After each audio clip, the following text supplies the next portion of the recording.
and you've earned the weekend.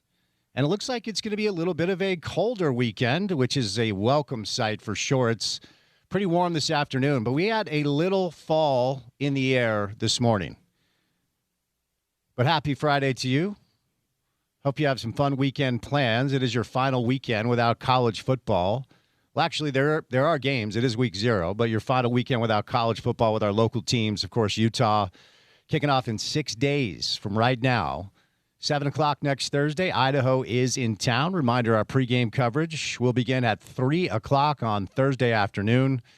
So make sure to set your alarm to tune into the pregame show. Porter is going to be hosting that live at Beer Bar if you're looking for a place to go hang out prior to the start of the Utah-Idaho football game. You can do a lot worse than our friends at Beer Bar. It's the best place to watch sports, hang out, great food.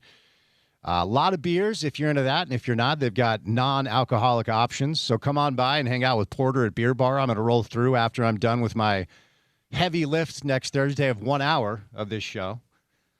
So it's almost here. It's almost game time. Of course, BYU in action on Saturday against Utah Tech. That's a 6 o'clock Mountain Time kick on ESPN+. Utah State welcomes in Idaho State for a 5 o'clock kick up in Logan. Games on CBS Sports Network. So we are here. You guys made it. It's time to talk college football. Salt Lake Tribune with a piece today that everyone's talking about, and we will talk about it on this show today, that former Utah football players say they felt pressure to play through injuries. On the scale of, oh my goodness, unbelievable on one side, on a scale of much ado about nothing on the other, I think there are some areas to explore, and we'll do that on the show today. RSL back in action on Saturday, taking on Colorado, trying to get back into the winning ways. We filmed our Talkin' Rail television program with our friends at KUTV yesterday. That aired at 10:35 last night on KMYU. It's up on KUTV.com. Not great, Bob, right now in RSL land. 7 straight MLS matches without a win. That dates back to May 16th, which was before the World Cup. And then smoked this week in the quarterfinals of the Leagues Cup. We've only got a few days before the summer transfer window closes. So a little soccer over the weekend. Latest in the SEC, Big Ten, Big 12, ACC coming together to say pros can't play college football, which is weird. A new twist that a judge, of course, somebody found a judge and is saying the SEC cannot punish teams that actually play ex-pros.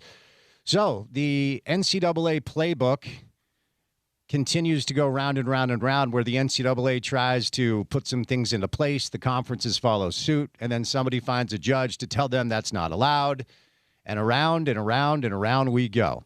Had some preseason NFL football last night. We are right around the corner from week 1 of the NFL. Exciting time of year, man. Great time of year.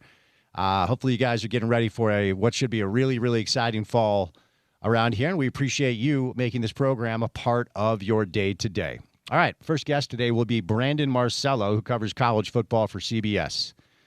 The good news about today's show is we have a former player and a former coach that played for Witt and coached with Witt. So we'll talk about some of this stuff with them today. Automatic Andy Phillips. Andy's going to join us today coming up at 3 o'clock. We'll bring in Bill Bush, who was the safeties coach back in the day. Morgan Scalley's safeties coach. He's become a good friend of the show. And in the world of the PGA Tour, Cameron Young caught a heater today as the Tour Championship is going on round 2. So we'll bring in Paul Pugmire today. Scotty Scheffler is making a move as well. He's at 8 under par. So we'll bring in Paul today to talk a little golf on a Friday edition of the show. Happy weekend, happy Friday. Brandon Marcello, Andy Phillips, Bill Bush, Paul Pugmire, me, Spence Checketts, all of you, the great listeners, hello. Hi, how are you? Happy Friday. And that guy, Porter Larson. All right, we're going to get into it here. Here's where I will start. I don't think this is much ado about nothing. I'm not going to just completely dismiss this, okay? Because, when somebody's honest about an experience, it sounds like it was pretty traumatic for them. We should make space for that. But what I will say is the people that seem to be very much up in arms about this probably have never been in a locker room before. What do you think? The producer of this program, Porter Larson, what do you think? Well, as a man who's doing a radio show with a sprained toe right now. You need to go home if you have a sprained toe. I know. I asked for it. They told me I had to get in studio. Yeah, well, that's how life works. Like you, somewhere in the middle, because number one, it's a big deal when guys are injured, and there's always going to be a little back and forth. I think there's nothing new about a coach and a medical personnel team being on different pages. That is a reality in almost every NFL, every college football locker room that you will ever come in contact with. Now, that doesn't make it like right or perfect or all rainbows and butterflies. It's just the reality, just for folks who haven't been around those spaces. There's always a little bit of a push and a pull. I think when it comes down to it, the decision's always going to be on the medical personnel, but there may be pressure. There may be different takes on when guys are ready. That's going to be discussed. It's going to be debated. And I, like you, do fall somewhere in the middle where I think that this is more of a conversation about an evolving knowledge around athlete well-being, around sports science, around injury recovery, and a guy who lived and coached and breathed in a time when old school is a way we describe it, but it's also just less information. It's also less knowledge about sports science and about this medical stuff. So I don't think it's much to do about nothing, but I do also believe that there is something to be said for how things are being characterized and also the timing of said article, right? If Kyle Whittingham was still the coach up on the Hill, I don't know that you'd be getting this stuff out on the record. No shot, right? Dude. No shot. So there's also some gnashing of teeth that I think are coming from people who are now a little more comfortable going on the record with it than they may have been beforehand. We'll get into it in depth, and I'll be able to unpack a little bit more, but I don't think it's nothing, but I also do believe that it's a reality that is a lot wider than just in Salt Lake City and just with Kyle Whittingham. Oh, there's zero doubt about that. There's no doubt about that. But look, as I said, we have a former player and a former coach on the show, and then a guy who covers the sport. So we're going to try to be fair about this. That's what I at least try to do. Sometimes I probably veer out of the lane, but I want to be fair to the Trib. I want to be fair to Utah. I want to be fair to Witt and the current situation, and fair to these young men who came forward to share their experiences. So we'll try to cover it as comprehensively as we can. Brandon Marcello is going to be our first guest. He covers college football for CBS Sports. But before Brandon stops by, courtesy of our friends at IFA Country Stores, it's time now for your opening tip. Now, like any good coach, it's time to update the game plan for a healthy green lawn. As the hot weather continues this month, make sure you're using IFA's Step 3 Spring and Summer Lawn Food for healthy turf that stays green every season. IFA's Step 3 Lawn Food, it is the ultimate lawn owner power move. All right, well, the job of a sports talk radio host in a market is to discuss topical news as it breaks and as it is brought to us. And as I said yesterday, with BYU being, well, now 8 days away from game day, really the last thing that you want is to turn on the sports talk radio program in your community and talk about a chasm that exists between your football coach and your athletic director, leading BYU to restructure the athletic department yesterday, splitting football off from the other 20 sports, and Kalani will now report to a university VP, and Brian Santiago, by all accounts, is no longer even involved in his own football program, which is a pretty wild deal. Well, today we turn our attention to a report from Jason Patacchio, who was going to join us a couple of times this week, but for whatever reason has been unable to. And maybe the reason is he's been working on this piece that was released today about 6 University of Utah football players going on the record. Well, I should say 5 did. One asked to remain anonymous, saying they felt pressure to play through injuries. I would encourage you to go to sltrib.com to read it for yourself, because we're not going to go over the entire thing. Van Fillinger was heavily featured. Van was a really, really good high school player and a good college player. but like a kid with NFL potential. And unfortunately, injuries did cause, a lot of chaos in his career. Van outlined the situation about an ankle injury where bottom line is he feels like he was pressured to play. He feels like it wasn't handled well. He had missed 3 games. The plan was for him to redshirt. Coach Powell came into the rehab room one day and said, "Hey, Witt's not going to let you redshirt." Van's response was, "What the hell? I've already been out 3 games." Basically, he was strongly encouraged to continue to play even though he feels like he was hurt, and certainly it turns out that he was because he did have surgery. And Van goes on the record about how frustrated he was because he feels like it may have cost him his football future. And I'm not saying Van's wrong here, okay? This is his experience, and we should make space for it. The article goes on to talk about Micah Pittman, a similar experience with an ankle in fall camp, and other players as well, basically talking about the same dynamic, okay? To give you the net, and again, go to sltrib.com. I'm not going to read a Trib article on air because, goodness gracious. The net of it is these 6 players are expressing that they felt like they were hurt and injured, in Van's case, certainly, and were basically pressured to get back within a certain timeline that oftentimes was, in their experience, before they were ready to play, okay? So let's kind of dig into this a little bit. First of all, let's talk about the Tribune angle here. We're 6 days away from the game. We're 6 days away from opening day. This isn't an awesome thing to be to be posting right now. This isn't a great time to be doing this. It feels a little intentional. And look, I like Jason, Aaron Falk's a dear friend of mine, Andy Larson, Gordon Monson. I mean, I am a fan of those guys. They're friends of the show. They're friends of mine off air. But why now? I don't want to go. I almost did the Tucker Carlson. What are we doing? What's going on? Why are we basically sending this out to the masses 6 days before opening day? And I'm just asking. I think the answer is obvious. There's so much attention on football season. I mean, you go to the Trib website, it's the highest viewed piece out today and probably will be for the next week. Okay, so that's number one. Can we do this in May? Can we publish this a few months before the season? So that's one of the things that kind of came to mind as I was reading it today. Okay, so there's the Trib side of this. Now let's talk about the players side of this. Okay, the 6 players that decided to go on record. 5 gave names, 1 did not.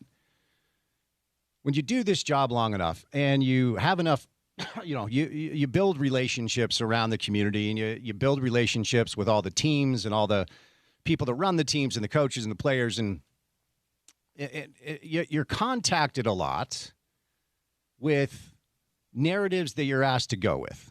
And then that gets a little sticky, right? Then you kind of have to have your antennas up to wonder whether or not you're being used. It's a sip of water, by the way. Throat's a little dry. It's Friday. Wonder or not you're being used to further a message from a team that isn't exactly true. They just want it out in the community. So you kind of try to wade through it a little bit, get some sourcing, have some conversations to find out exactly what's going on. The Witt thing last year is a perfect example. As I started to catch wind of it, okay, what do I talk about on air? What's actually real? And all the things that I was told turned out to be real because we had the records request, and that was fulfilled by Utah. But ultimately, I always just ask one question. What is your motivation? Why would you go on the record right now when a lot of you haven't played for the program for a number of years? Some of these names I hadn't heard in quite some time. This is yesterday's news, so why now? There have been several athletes, and I'm not saying all these guys fall under this umbrella. I'm just wondering, pontificating on possibilities out loud. There have been several athletes over the course of the past 3 or 4 years that played college football or college basketball or college whatever a number of years ago. And maybe life didn't work out for them the way they thought that it would. Maybe they thought they were going to be pros. Maybe they thought they were going to get an awesome job right out of college.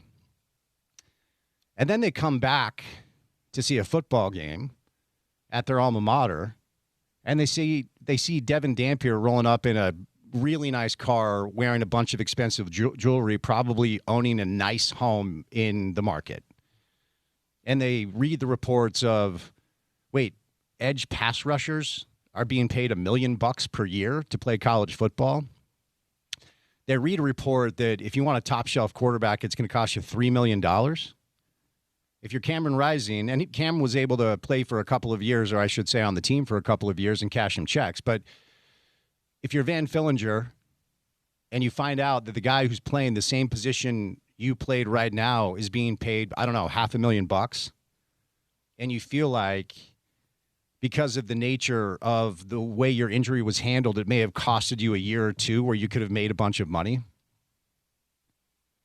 If you're one of these other players, I mean, Tavita Fotu kind of said the quiet part out loud, right? If you read his portion of it, he basically said because of the way his injuries were handled, he looked to transfer following his junior season, but was offered NIL money to stay.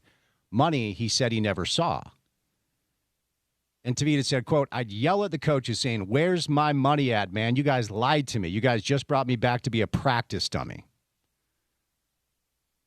So he's kind of revealing where his head is at, money that he believes he was owed that he never saw, and how much of that is intertwined throughout the motivation of the other players. Is this setting up kind of a narrative? Is this setting up a baseline for maybe some sort of litigation in order to try to get money they feel like they're owed?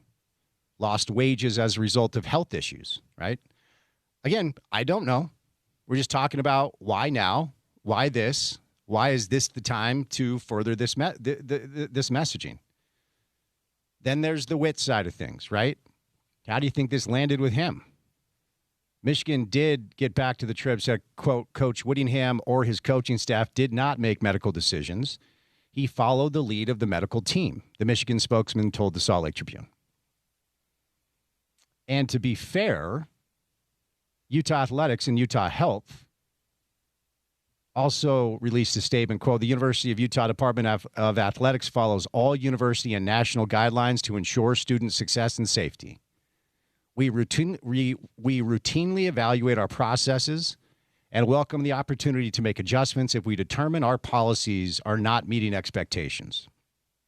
If any student athlete believes they are not being treated fairly or that their injuries are not being taken seriously, we encourage them to speak up so that we can listen, address concerns, and ensure every student athlete receives the care and support they deserve. To be fair, that's the statement that Utah gave. I don't want to be indelicate here, but in my opinion, and as I've said before, I'll say it again, if you're looking for anti-Kyle Whittingham content, this is not your show. That's my guy. Unbelievable respect for what he built here. Having said that, the way he handled information regarding injuries was ridiculously petty and silly. And he, in my opinion, the grown-ups up there at times failed the kids they were supposed to protect, namely Cam Rising. Because you guys remember, we all knew the deal. We're covering the year. Is Cam going to play? Is Brant going to play? Oh, we're not sure. Oh, they're week to week. They're game to game. I was told, and I went on air with this, and I went on social with this, and I got crushed, by the way. I was told before the season started, Cam Rising and Brant Kuithe were not playing all year. But the messaging put in place was to gain some sort of tactical advantage over the opponent and also maybe protect them so they can get their NIL money. That's what happened. I know all you guys were mad at me for that information, but it was right. But week in and week out, we're told, hey, he's week to week. And then at times he would dress, and we're on the sideline, and you guys are in the stands, and we're waiting for kickoff. And Bryson Barnes marches out to take the snap. It's like, dude. And then Cam gets all this heat from the community because it's like, wait, if you're dressing, are you healthy? Why aren't you playing? So I have a ton of respect for Witt and what he did here and the coach that he is and the man that he is. I do, period. That dynamic of his tenure was beyond silly and petty and quite frankly unnecessary. So I think that's fair to bring up. Finally, because we're late here, we got to get to break. But remember, we have Andy Phillips and Bill Bush. Andy played for Witt. Bill coached with him. So we're going to talk more about this. The University of Utah side of this. when it comes to this story. What's that dynamic look like? I'm quite sure that this is the Salt Lake Tribune and Jason Patacchio going out on their own. This doesn't reek to me of Utah wanting to slander Kyle. Are there uncomfortable feelings in the athletic department as it pertains to their former head coach? You guys go read the public records. Obviously there are. Were things tense at the end? Of course. There's the Freddie Whittingham lawsuit, which we've talked about before. I don't know that I look at this as Mark Harlan wanting to air a grievance or the athletic department wanting to get bad information out about Kyle. These are 6 players that played here like 3 years ago. But we'll catch a break. We'll get back to this. Coming up next, Brandon Marcello, who covers college football for CBS, joins us. Andy Phillips, Bill Bush, Paul Pugmire. Busy Friday show. Keep it here. ESPN 700.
I'll explain why we are playing train later. Okay, we don't have time because we got knocked off air the other day with a power outage, so we had to unfortunately punt on our next guest, and I misbehaved with the clock in the first segment. So let's get to it. Brandon Marcello covers college football for CBS. Good enough to give us some time on a Friday. How are you, man? Good to chat with you today. Doing pretty well. I'm looking forward to watching some football tomorrow.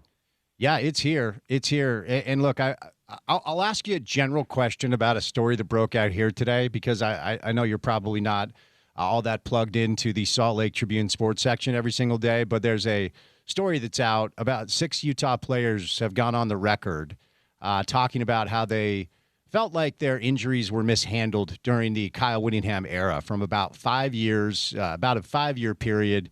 And look, it's complex, right? There's a lot of layers here. But in all of your years covering the sport, it feels like that's not that uncommon, right? Like coaches being a little bit heavy-handed as far as encouraging their players to try to get back from injury as soon as they can. I've heard of similar issues at other programs where former players have come out and said things like that, and have even went to reporters and had stuff like that reported in the past. And usually happens when a coach is nearing the end of their tenure or already gone. But yeah, I'd have to read that story. I haven't had an opportunity to read that. Your producer told me right before I went on the air here about it. But yeah, I'd have to read that and look at the specifics about it. But yeah, I've heard of similar, concerns that have popped up at other programs in the past too. Fair enough. Let's move into the space of actually talking about football because it is here, and we are 6 days away from opening day for the Utes. It's been interesting, Brandon, because the preseason opinion on this team seems to be very, very mixed and all over the place. We have The Athletic picking them 9th and winning 4 league games. They're 21st in the AP and the coaches poll.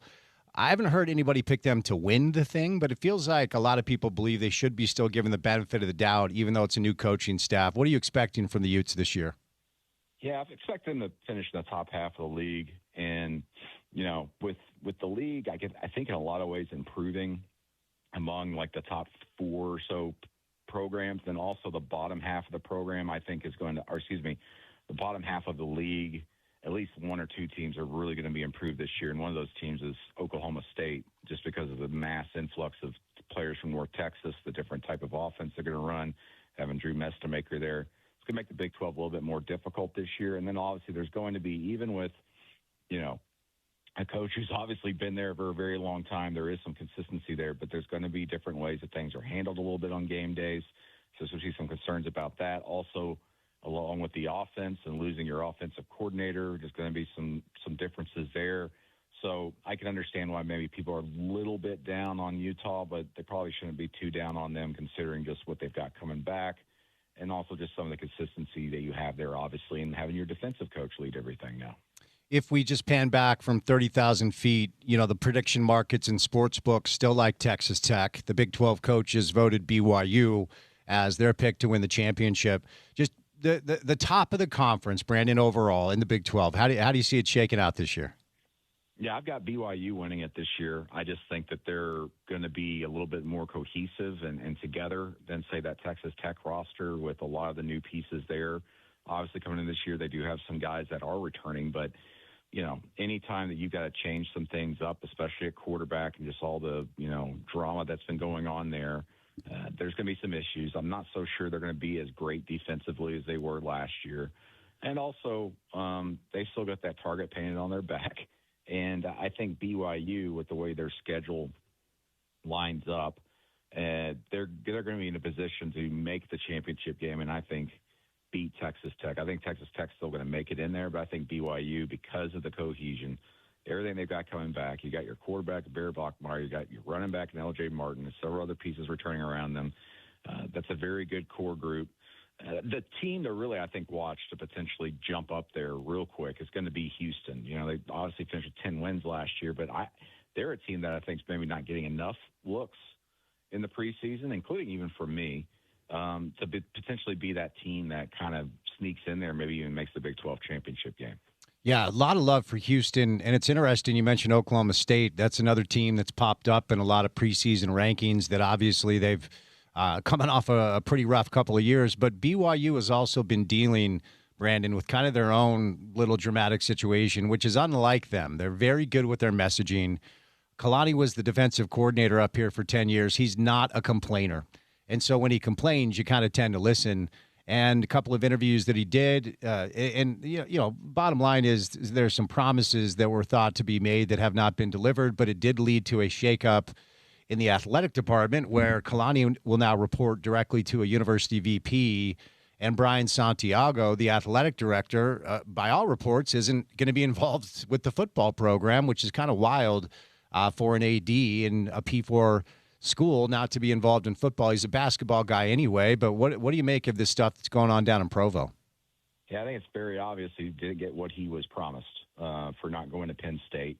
And it also just kind of show you just how much power and how much trust they have in Kalani Sitake to be like, hey, listen, don't even report to the AD anymore. You come to us. Obviously, there's some things they got to fix there off the field to get everybody in line there. And that'll be fascinating to watch how that all develops, how the athletics director handles things over the next year or two. But, you know, for Sitake, I think in some ways maybe it gives him a little bit more, say in what he wants and be able to get it. But I think when the season gets here, obviously, it's not going to be much of a factor because those coaches are so burrowed in and beyond skin deep and trying to figure out how to win games that won't affect things. But that's certainly something to watch here once you start going in these off seasons and just what BYU is doing off the field as far as investment in the program. I think it's also turning out to be just another case, Brandon, of, the most powerful person in your athletic department more often than not is the head football coach, not the athletic director, No, most definitely. And especially if they're successful, and I do see some ADs out there that once their coaches start not being successful and they kind of give them a olive branch and keep them around maybe for another year, it's almost like their way of flexing their own muscles as the AD and going, see, now I'm the boss here. And there's been some programs where they've done that, and it actually ends up hurting the program because they kind of kept the guy around and then punished that coach by not giving him the exact type of resources that he wanted, and it ends up affecting the product on the field. And then all of a sudden, instead of being 1 year behind on a rebuild, you're 2 years behind, and you end up making a coaching change. I've seen that happen to some programs, including at my alma mater at Arkansas. And, it's interesting times. But, in the South especially, it's almost always been like that for the last 30 years. Your football coach was always the most powerful guy on your campus. But now more than ever, it's spreading across the country. Doesn't matter what conference you're in. Well, Brandon, I just learned a new fact about you, which leads to my next question. Utah's toughest non-con contest is most likely Arkansas. I mean, Bronco Mendenhall is a hell of a coach. When he comes to your stadium with his football team, you're going to have to be ready to play. But Arkansas, of course, out of the SEC, will be here on the 12th for an 8:15 kick, which hurts the feelings of the Arkansas AD, as he expressed. But what is Utah up against when Arkansas rolls into town? I think they don't even know yet because they're so new with a new coach and Ryan Silverfield and all the new pieces they brought in. They just named KJ Jackson their starting quarterback. In fact, I was on campus doing a behind-the-scenes story on Arkansas just this past weekend. I got to watch their closed scrimmage and hang around their program. And, they're still trying to figure some things out just with the depth chart. I do think they're going to be faster than they were a year ago just as far as skill players. This is an offense I think that's going to do very well this year.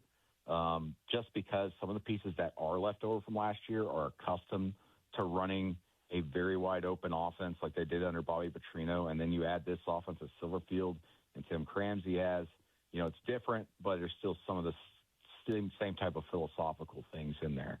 Defensively, I think I've got some concerns there for them. I don't quite know how they'll match up in the trenches.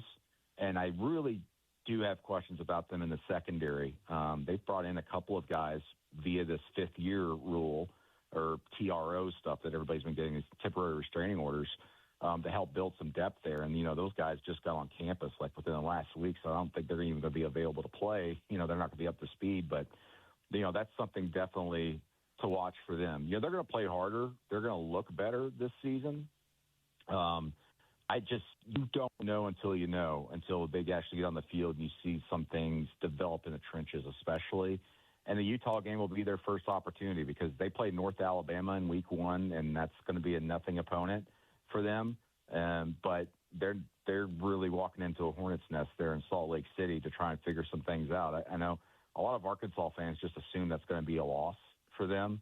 But I think more than anything, this coaching staff, they want to win, obviously, but they need to see a team that doesn't quit down the stretch and is willing to fight going into the fourth quarter of everything, of all these games, because that was an issue for the team last year. They lost so many one-score games last year and went 0-8 in the SEC. And, this is a program that was very much, 6 feet under, and they're not on the ground yet. They're just now starting their climb out of that, and we'll see what it looks like here in week 2.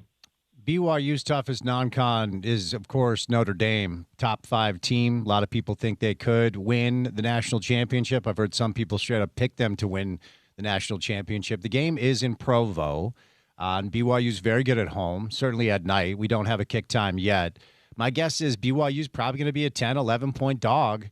What sort of chance do you give BYU against the Fighting Irish down in Provo? Yeah, Notre Dame's one of the more complete teams in the country. I don't know if they're the deepest, but they're just complete. They've got everything. There's a reason why Vegas sees C.J. Carr as one of those top guys in the Heisman Trophy race. Even though, it's interesting. You talk about great quarterbacks, and C.J. Carr doesn't really get a lot of mentions among, the analysts and people I talk to. But Vegas always knows, and I think that team, to me, it's going to be the best team that Marcus Freeman's had so far, as far as the depth and what they're going to be able to do. And, it also helps that you have maybe the best guy in the entire country in the secondary, and Leonard Moore, who's going to be a complete ball hawk, and everybody's going to have to build around him. And I'm with you. That's probably going to be a game where Notre Dame enters probably as about a 10-point favorite. But, it's one of those situations where when you go out west and you travel, it's going to be a little bit different for these teams. My alma mater, Arkansas, going to Utah, and obviously Notre Dame. Notre Dame's a little bit more accustomed to traveling across the country a lot through the season, so they'll be in a good spot. But, listen, Notre Dame's a legit top 5 team. And I know everybody talks about their schedule and it being weak and all that stuff, but that doesn't mean that they're not a great team. And trust me, they're a great team. Do you see 2 bids for the Big 12 this year? More often than not, if you really start paying attention, the committee tells us pretty early, if you want in the CFP, you got to go win that league. Is there a chance this is the year the Big 12 could get 2 teams in? Yes. In fact, I think in my preseason projections, I've got 2 teams from the Big 12 actually making it this upcoming year, BYU and Texas Tech.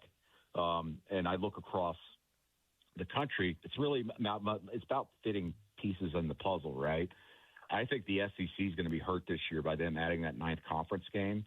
You're going to hear a lot of gnashing of teeth from the coaches about midway through the year in the SEC, I guarantee you, about just how tough their schedule's been. And we have one more loss right now than maybe we should have, and we're upset. And then that's going to continue on in November. I think you're going to hear a lot of pushing potentially for 2 3-loss SEC teams to get in the playoff field. And I think the more you hear about that, I think it's actually going to help the Big 12 and the ACC, because I think the public perception of that's just going to be like, well, when SEC, too bad. Our 2-loss team or our 1-loss team in the Big 12 deserves a spot in the playoff or from the ACC for that matter. So I actually think that the SEC adding this conference game without them expanding the playoff is actually going to help here, at least in the interim, this year, either the Big 12 or the ACC. What are you expecting year 1 for Witt in Ann Arbor? 16 in both the AP and the coaches. There are some, like Joel Klatt has them as a top 10 team. What do you think year 1 looks like for Kyle at Michigan? Yeah, I've got them number 15 in my rankings right now. I say dark horse, but I've picked them to make it into the playoff out of the Big Ten this year.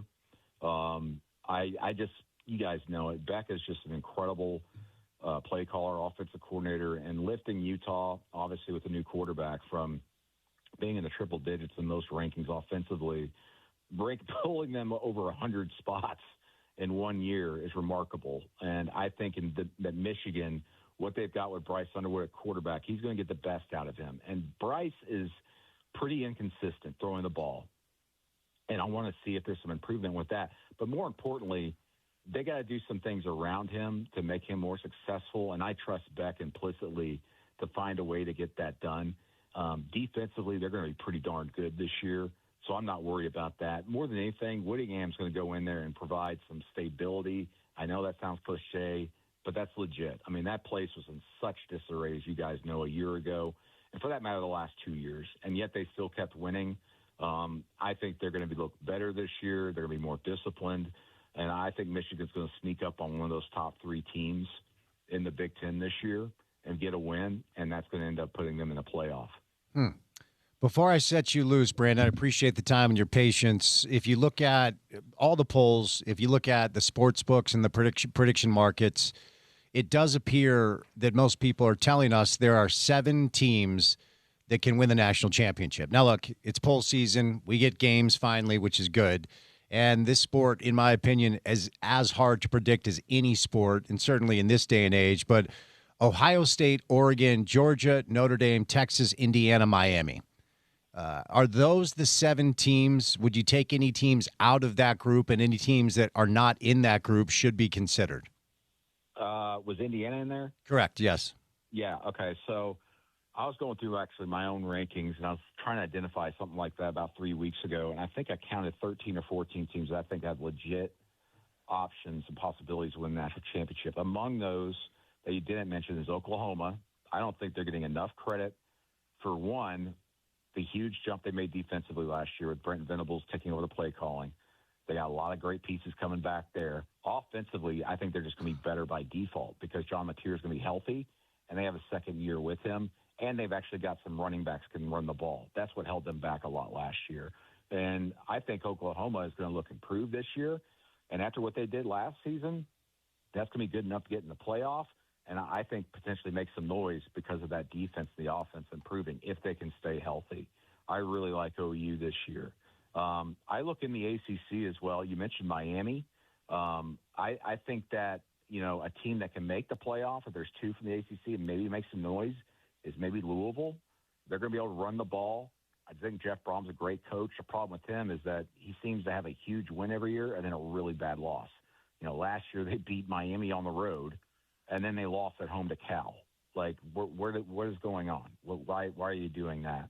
But outside those type teams, I could see an Alabama being in a position to win a national championship, but because of the depth, they're just so freaking deep, but they haven't put it together. So I see them, if they make the playoff, they could very well win it because of that type of depth they've got.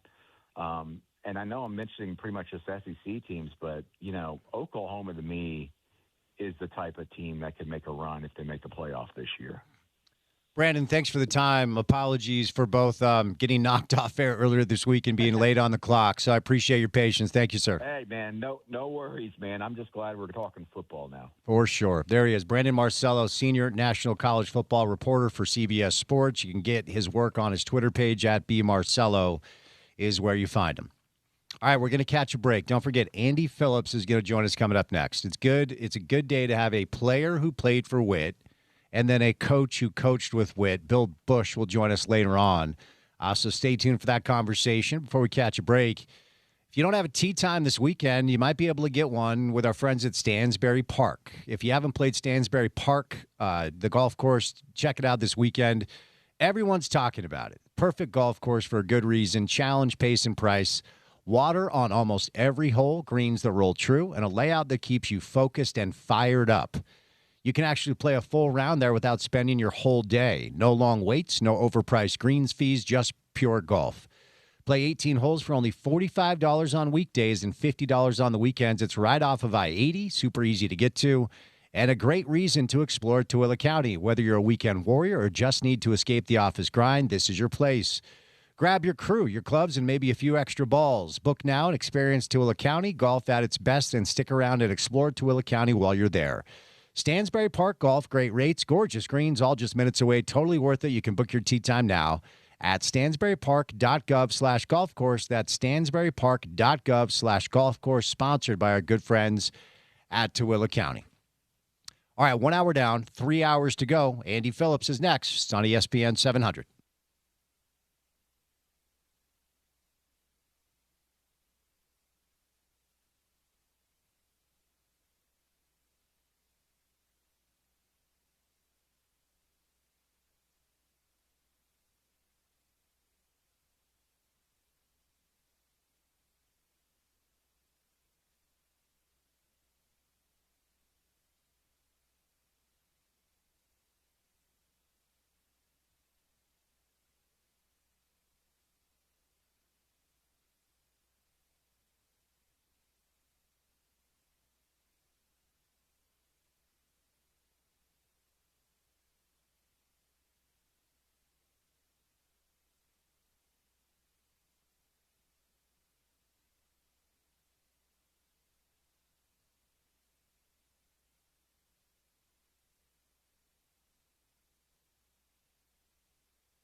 All right, we have a little more time here, so I do have to explain what's going on. For listeners of this radio show that understand that I'm a total music snob and are about to hear, stop dancing in there, don't dance to this song.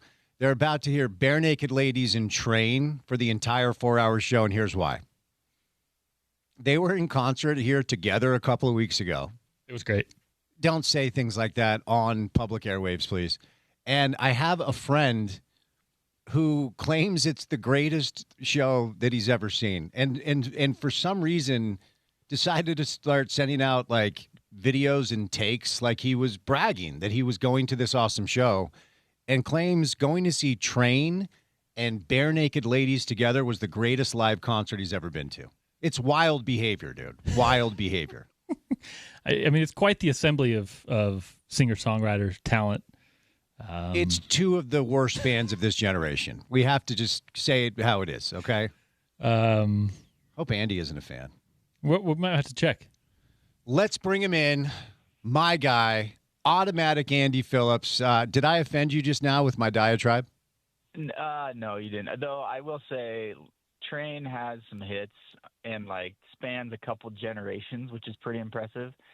So I am a fan of Train. I did grow up listening to some Bare Naked Ladies. My older brother liked to listen to them a lot. But no, definitely not offended. See, Bare Naked Lady, did you ever go to like EFY? I don't think I did. I was always skiing, man. I never had a chance to go to these summer camps. See, I used to go to basketball camp down in Provo. I went to Roger Reed's camp, and it was in conjunction with EFY, which was nice because you could meet girls. But Bare Naked Ladies feels like a band that would be playing at like EFY. It has that type of energy. All right. I could see that 100%. Speaking of skiing, so you know our guy Steele DeWalt. Did you guys grow up skiing together?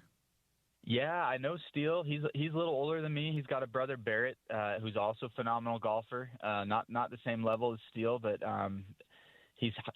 they are elite athletes and they're competitors. And so it was sweet to jump on the radio and hear Steele over the airwaves. He's got a cool story and definitely one of my inspirations. And I don't know how many stories he shared, but that dude can hustle. I mean, he can bounce and take money from country clubbers all over the state. He just kind of comes in, seems a little bit, like, yeah, I'm a good golfer, and then he'll just smoke you. I think he's a wildly impressive dude. Like Easton Folster, who's the executive director of the UGA, does a really mean thing to me. Whenever we do our media tournament, he puts me with the best player. And I didn't know who Steele was. He's like, yeah, you're playing with this Steele DeWalt guy. He gets up, and it's a drivable par four it's a drivable par four for him. For normal people, it's like 340 out. He pulls driver and puts it within like 6 feet. I'm like, who is this dude? So we spent like 4 hours together, and wildly impressive guy. But he did concede that you're the better skier, just so you know. Yeah, it's true. I would say I am to skiing what he probably is to golf, and we balance each other out. We played in a Make-A-Wish tournament a few years ago together, and my contribution on the golf course was I hit driver off the deck on a par 5 and put it pretty close to the pin, and that was about the only shot that we took of mine. The rest were definitely all his. So, yeah, he's a great player. He's a good dude. What I really want to see is Andy Phillips on Love Island. I don't know if you'll ever see that, Spence. I'm quite sure I won't. But that's one of the wildest portions of that dude's journey. That for like a few months he went down like Costa Rica and was on a reality TV romantic. He's like the Dos Equis guy, the most fascinating man in the world. He's a really interesting dude. He is. Yeah. All right, Andy. So look, it's a good day to have you on. It always is, but today it's an important day to have you on because you are a student athlete that played for Kyle Whittingham and the Salt Lake Tribune. It's not awesome timing. We're 6 days away from a game. Published a piece today, 6 players, Van Fillinger, Jalen Glover, some others on the record now. The net of it is all these guys feel like the injuries were not handled well and they were encouraged to play through injuries. Now, there's part of my brain that goes, well, of course you were. It's college football. And then there's part of my brain that goes, okay, let's make some space to understand the human experience. To this, you say what? Man, it's loaded because I don't want to discredit these dudes, and they played in arguably a different era than I did, right? 2020 to 2024. But I'll say this: I think, and perhaps this has to do with some NIL and some players who feel a little bit entitled. But like, I broke my toes. I don't know if you remember this, but senior year during fall camp, we were doing this charity event with the Ute tribe, and we put together these bicycles after practice one day, and then we got into our groups, and we had these races across the field, and I was pedaling on this bike in my bare feet. I shouldn't have been in my bare feet, but got my toes stuck in the pedal. One of my teammates tried to push me, ended up flipping me over, and I broke my two outside toes. And so there I am 3 weeks away from the start of the season, and I've got these broken toes.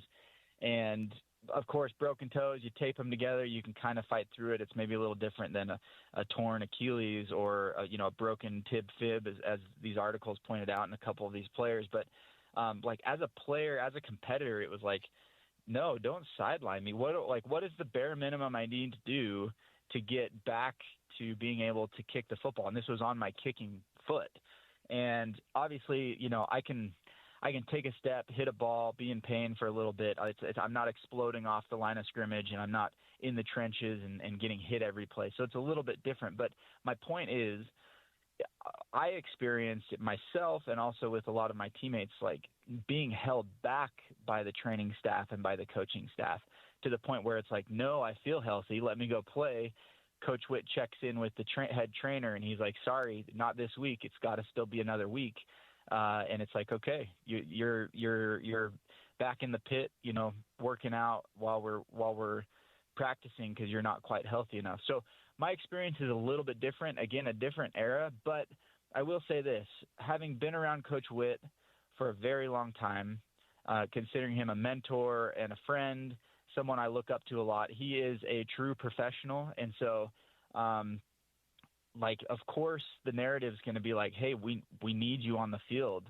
But and again, I don't want to discredit these players, but I don't see him not doing something by the book, and that's been my experience. And maybe that changed in 2020 when things were a little bit different. But I also would say this: like, as a player, you're never 100% from the time winter conditioning starts through spring ball. Like, maybe you get back into it a little bit in the summer when you have some time and it's more just conditioning and lifting, and you're getting ready for fall camp and for the season. But like, you're never 100%, and there's always going to be something nagging you throughout the season, and that's why there's an off season. So you can go, okay, I want to address this torn meniscus that's been bugging me for the last 3 weeks. I can do that now before the bowl game or right after the bowl game or what be it. So I don't know. I don't know how I feel about it. I think, like you, I'm more neutral to it because these are dudes who competed at high levels at the university, at least most of them. So I don't want to discredit them, but my experience was totally different. I do remember that injury, and I remember thinking to myself, why is our star kicker riding a bike in bare feet around the stadium? That was my memory. What were your coach's reactions to that injury, Andy? I mean, obviously, Coach wasn't too happy. And to be fair, like, it was a race. It was a relay race across the field and back, and so we were in the lead. And I can't remember who it was. Tim Patrick or somebody came up behind me and wanted to give me a little bit of an extra boost, and ended up going head over heels, and my toes got stuck in the pedal, and it was like, oh no. So immediately knew something was broken. But look, I've snapped my femur in half, dropping a cliff at Snowbird and landing on a rock under the snow, right? So a couple broken toes on the outside of my foot. That's, my pain tolerance is much higher than the average person. And so it wasn't going to affect me as much. And I reassured, those who were concerned, like, hey, I'll be back. But I didn't get to kick off for the first couple of weeks of the season. And, that I think was, for me, it was disappointing because, as a senior, you want to get a lot of tape, and then all of a sudden you have, NFL guys asking, hey, why isn't Andy kicking off? So yeah, disappointing, but but it is what it is. And there's a lot of those things that happen. Kind of not a lot of people see some of these minor injuries that players experience and are fighting through, and you don't really know how unhealthy somebody is until after the season or even after a career, and you're like, yeah, I played that whole year on a broken foot. But that's just how it goes. That's sports. What is with you skiers? You know who Julian Carr is? You know Julian? I do. Okay, so Julian's one of my good friends from college, and he did the same thing. He snapped his femur. I remember I went to see him in the hospital. He was hucking some cliff. And it's always been wild to me how all you skiers just kind of understand that that's just kind of the deal. That's one of the, if we're going to do what we love to do, we accept that part of the collateral damage could be we're going to snap our leg in half. It's wild to me, Andy. Yeah, hey, that's why the sport's so exciting. That's why skiing's so exciting. The snow can be variable. You hit the same cliff at the beginning of the year, and it's totally different by the end of the year. And it's the greatest sport on earth. Let me just follow up with a bottom line question based off the reporting of Jason Batacchio in the Salt Lake Tribune. Did you ever see any of your teammates in a situation where they were forced to play when they were clearly injured and probably should have been on the sideline? I did not. No, I did not. And okay. I saw a lot of collaboration. Eric was our head trainer when I was there. So much collaboration between him and Coach Witt and Doug Elisaya. I mean, there was constant communication about players and availability, and everybody was kind of on the same page. So no, I didn't experience that. How would you, as a former college football player, characterize the culture of playing through injury? I mean, Utah football has a national reputation of being one of the toughest programs out there. And you don't get that reputation without players that are willing to play through injury. And then there's the dynamic of, okay, I'm the star kicker and I have a broken toe or a couple of broken toes. And if I take the week off and the kid behind me suddenly starts showing that he's the guy, then I might lose my job. And that's not a rare dynamic in any sport, quite frankly. The old Wally Pipp saying, right? You don't want to get Wally Pipped. So the culture of college football and playing through injury or playing when you're hurt, what does that sound like as a former athlete? Yeah, I think it's there 100%. College, I think any sport, right? So there's those injuries that the training staff and coaches know about, and then I know that there are dudes who get dinged up and don't tell anybody about it because for that fear of, hey, if I fall behind a week or two and the guy behind me steps up his game and goes and shows that he can outperform me, coaches always said that the best players are going to be on the field, and the players that can make the biggest impact are going to be on the field. So absolutely a fear. I don't think that's specific to college football, though. I think that's pretty much any sport, and I think there's probably more awareness around it. You saw awareness around it the last 15 years when it comes to concussions, and so that's like elevated. That's probably gone to the top of the list of like if you knock your head at all, sometimes it's maybe overkill, but that's great. There's concussions, and then there's just the other little stuff. But yeah, it's there. I mean, that culture's there. That's not unique to Utah football. That's not unique to college football. That's just sports. All right, so I wanted to kick the tires with you on this, Andy, because I was doing some crosstalk with Sean earlier, and we were talking about why it feels like there are people that are willing to say things about Witt that maybe they would never have said if he was still here. And look, he does still live here. Like, we had Aaron Roderick on the show a couple of weeks ago, and he and Witt were at like a 4th of July parade together or something. But Sean's assertion was, it feels like it's cool to hate Kyle right now. I do not, nor will I ever. As I've said on the show a million times, if you're looking for anti-Witt content, this is not the spot for you. Is there any anger among former players? Is there any hard feelings from alumni about Kyle taking the Michigan job? Yeah, I think so. I think alumni that were close to the program, especially the last 5 years, I think so, only because of the way the transition was handled. And I don't know if that's necessarily Coach Witt. I think it's more just the nature of the beast these days. So, coach takes a job before a bowl game, and then all of a sudden you don't have any process in place to manage what's going on behind the scenes. So recruiting of coaches, recruiting of players to go to Michigan. And so then you have all of these, you bring in this dynamic into the locker room of how do, what do player meetings look like? What do team meetings look like? Who can I talk to during this bowl game prep? Who can I not talk to? Who's going to be managing all of the conversations and making sure that there's nothing, everything's staying above board, and how's that going to be handled? And so I think that that's just more the nature of of how things unfolded in this situation. And again, I don't have any experience in the locker room during this new era of football, and had a consistent coach the whole time.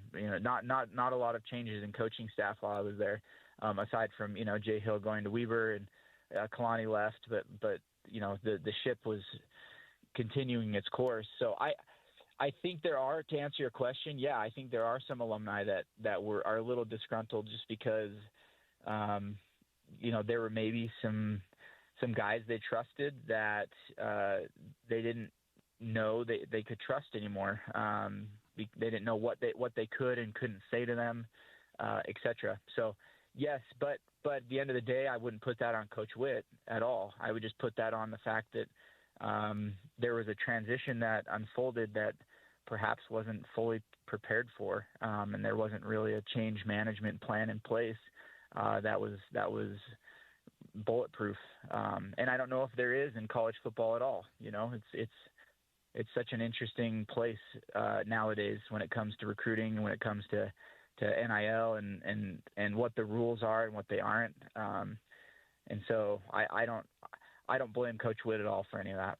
Yeah, it's curious to me. I'm fascinated about players who played for Kyle and love Utah and how they feel about this entire thing, because now that the public records request was fulfilled and we have the email chain between Kyle and Kyle's agent and Mark Harlan and the back and forth, it's clear that he wanted to come back. And it's clear that he wanted to come back not just for 1 year, but longer than that. And it's also clear that plenty of people were ready for him to get going. And look, I continue to say this. I believe Morgan's ready. I believe that it is his time, and I hope Kyle does great things in Ann Arbor. I think you can do both things. But is any of the anger or hard feelings, are any of those things alleviated with the knowledge that he did want to keep coaching Utah?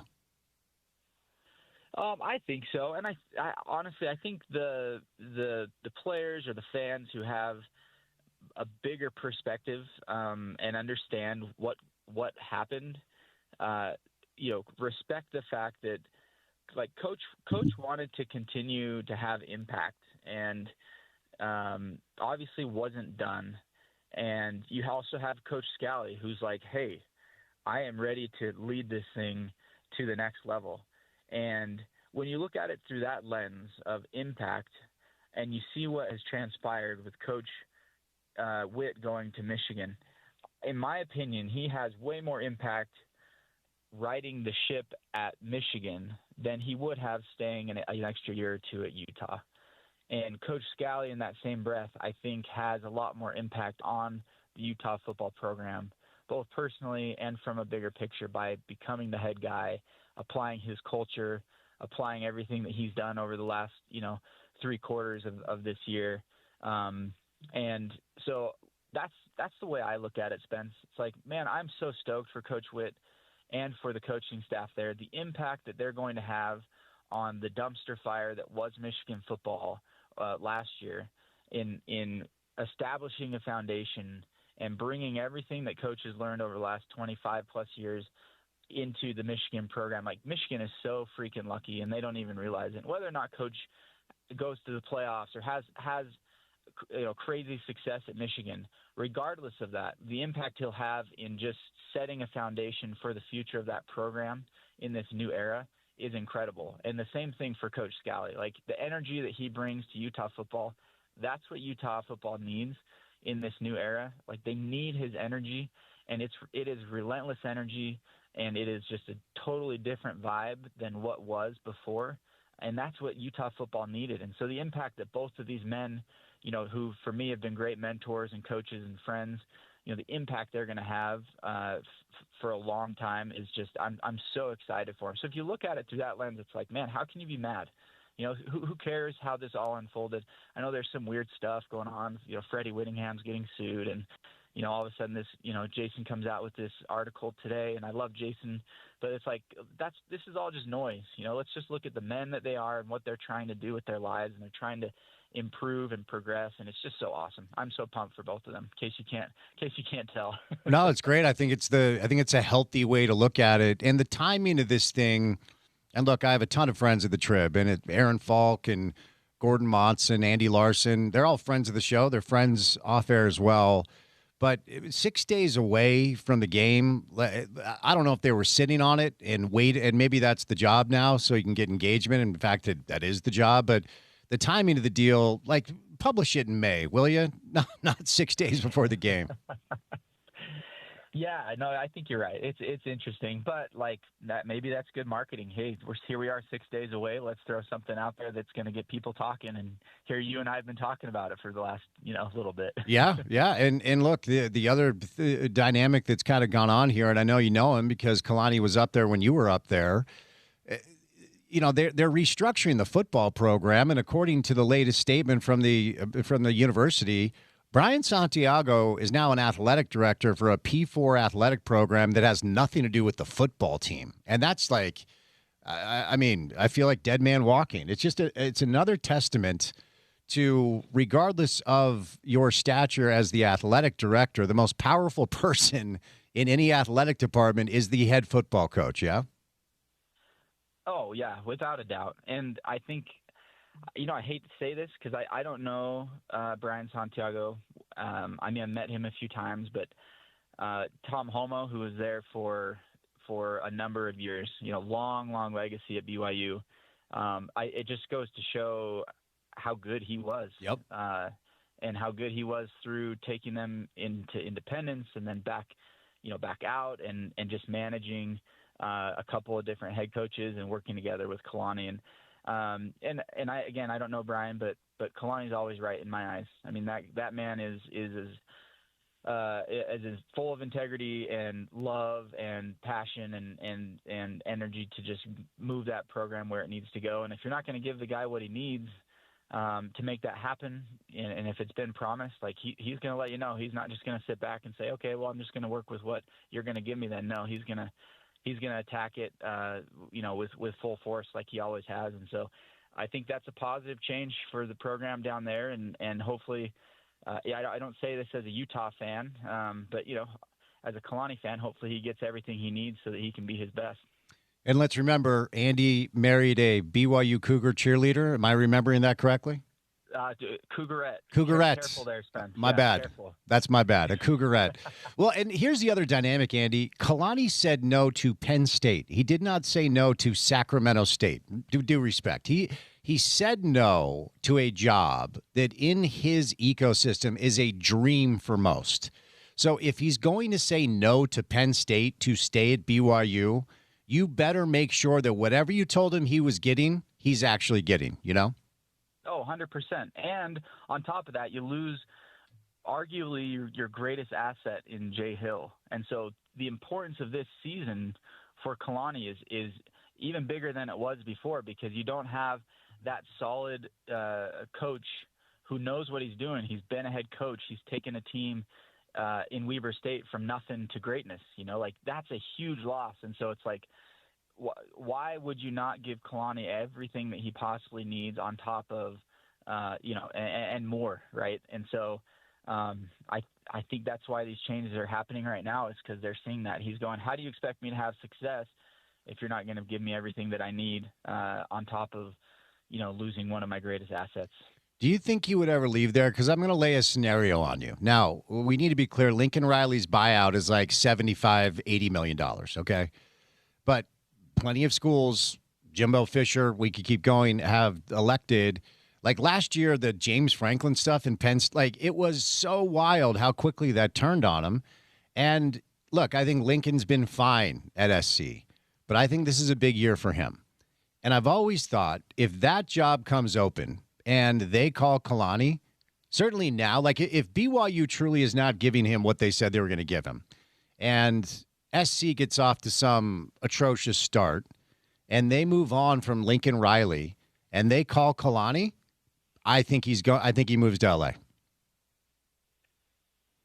Yeah, I don't know. I mean, he's loyal to a fault, but everybody's got a threshold, and if you can't get, if you have hit your ceiling at a certain place, and there's no clear path forward, I could totally see that happening. But I do know that, that's for someone with his background, with his experience, and knowing him as loyal as he is, I think as long as he's given what he needs, he'll be at BYU. But again, if that's taken away from him, yeah, I don't think he has a choice, because he's not going to retire. I mean, the man wants to keep working, and just like Coach Witt, who he was under for so long. Like he doesn't want to stop achieving and stop progressing. And so if BYU is not the end place for him, I could for sure see him taking on something like USC. Now, $80 million, that's just chump change these days. So. Well, the other harsh reality, and you never want to say never, but when you look at sports books, when you look at prediction markets, when you look at even just the AP and the coaches poll, there isn't a Big 12 team that is thought to be in the mix for a national championship. And Texas Tech was really good a year ago, and if BYU was the second best team in the conference, Texas Tech smokes them, and then they looked like the JV team against Oregon. So, if you're Kyle Whittingham, if you're Kalani Sitake, if you're Joey McGuire, and you want to win a national championship, there's a good chance that you're going to need to take a job in the Big Ten of the SEC, if that makes sense. Sure. I could. Yeah. It's an uphill battle, being in the Big 12. Like you're an underdog. As you said, I mean, results kind of speak for themselves, and it's hard to talk our way out of what happened last year. Though I will say, I thought Utah was coming on there at the end. They could have snuck in. They could have made a good run, but that's not. Yeah, I think you're right, and I think that's another big reason why Coach Witt left is because he's got resources, and he can immediately find success at Michigan. It's not a huge rebuild. It's a cultural rebuild, but it's not going to be a resource rebuild. He's got a fund at his fingertips, and any recruit that he wants, basically. So. That's why you just got to bring these guys back who didn't make NFL teams. Spence, we just got to sign these guys that got cut. It is so wild that that's even a topic of discussion, but it is. Hey, before I set you loose, sportsbook odds, 8.5 wins for Utah. I see 8 wins for sure. I could make an argument for more. I feel like their floor is 8, but success. This year one, Morgan, what does that sound like? And is this the year that Utah is able to beat BYU with a game in Salt Lake? I'd like to see 10 at least, and I think that's possible. I don't think there's as much of a shakeup. Like I think this Utah team that's coming back, aside from maybe the O-line, figuring things out, but you've got one of the most dynamic quarterbacks who can make things happen with his legs. So not a huge concern for me. 10 wins, I would love to see it. I do think Utah takes down BYU. It's going to be a good game again, hopefully. But enough is enough, Spence. Enough is enough. We've given them enough the last few years. It's time. So I could see 10 wins, 10 plus wins, and I think that's probably in the back of Coach Scalley's mind too. Even though he wants to win everything. So my guys at Murdoch take good care of you. Oh my gosh. They're awesome. Blake's awesome. Hey, let me tell you this. Let me tell you who's taking good care of me right now. And I just heard his commercial right before I came on. Nate Orchard, Mayor of South Lake City, Advanced Window Products. They're taking good care of me. They're gonna set me up with some new windows here at my house, and I'm pumped. So Love I have to give them a plug because they are just the easiest people to work with. Yeah, great operation. We're going to be on remote there next week. Hey, thanks for the time, man, and I always appreciate when you're able to join us. Good catching up. Be well. We'll chat soon, okay? Yeah, likewise, Spence. Appreciate you. Automatic Andy, one of the best kickers of all time at the University of Utah. My man was riding a bike prior to the season with no shoes on. The star kicker for Utah football is out there riding a bike, sans shoes, prior to the start of the season, and he gets pushed in the back. And by the way, breaking two toes that way sounds very painful. Yeah. Not ideal. I will say those activities are not looked well upon by the staff. Apparently, this was not Andy's fault. He was gently pushed over on the bike by a teammate. There's a certain former Ute running back who had a nasty injury on a electric scooter before kickoff a few years ago. Are we allowed to talk about that now? I mean, I think today we are. I think so. Yes. Right? So that's another part of this conversation is if, respect to Andy, if you go get hurt in some dumb way and then you're kind of gnashing of teeth at the results of what happened, that's also not going to fly too well in a college football or a pro locker room. And now that money's being thrown around, these conversations, they change. We're getting to that coming up next, so stay tuned. Before we catch a break, it's time to start thinking about football, and we're only a few weeks away from the best time of the year. Now's the time to prep your field. Make sure you're using IFA Step 3 for the weeks ahead when the weather is still hot. But as the dog days of summer give way to fall, it's time to start thinking about Step 4, our fall and winter lawn fertilizer. Either way, you can find out more by visiting ifa.coop online.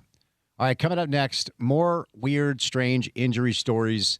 And let's unpack a few more angles to the Tribune story that came out today about former players feeling like they were their injuries were mishandled, I guess is the net of it. Bill Bush is going to join us. Now, Bill was the safeties coach for Utah football. He coached with Kyle. He knows Kyle. He won a national championship at LSU. Bill's going to be a really good guest to have on today to talk about kind of this dynamic. We will do some golf later on as the Tour Championship is completing the second round now. Ryan Gerard is your leader, 10 under in the clubhouse. Colin Morikawa, Chris Goddard up at 9. Scotty Scheffler's there at 8. So we'll catch a break. More of the show on a Friday coming up next on ESPN 700.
Andy Phillips, being a Train fan, was not on my bingo card today. I was surprised that Andy was, as the kids would say, standing for Train. Caught me off guard. At least not taking sides, right? Maybe a light defense of Train. What did he say? They have some hits and they've spawned over a couple of generations, which is literally true. Yeah, it is. So we are playing Train and Bare Naked Ladies today to give me an excuse to make fun of my friend who is a musical idiot and said that the Train and Bare Naked Ladies concert that he attended a few weeks ago was the best concert that he's ever seen. Where was that show? It was here somewhere. We had a read for it at some point. Oh, that's right. We were giving away tickets to Train and Bare Naked Ladies because my guess is people weren't necessarily forking over a lot of cash for that show. I missed it. So did I. I was out of town. Otherwise, would have locked in. All right.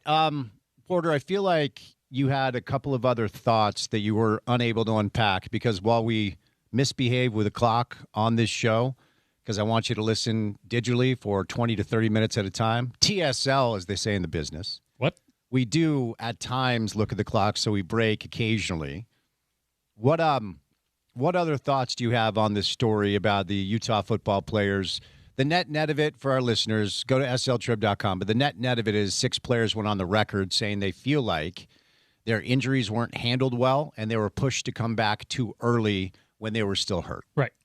And as I mentioned, I kind of land somewhere softly in the middle of this conversation where, first off, this is a kind of a push and pull that happens in locker rooms professionally and collegiately all over the country, not just in Salt Lake and not just with Kyle Whittingham. That being said, that doesn't necessarily make it okay if there's something that needs to be addressed and you are opting to put, success on the field over well-being of what is a student athlete. The big part that I think is not necessarily on top of mind for a lot of folks right now is that this is as much of anything a conversation about funds, about an economy, right? Where players beforehand may have really just been in it for the football, and they would have been happy to play through an injury.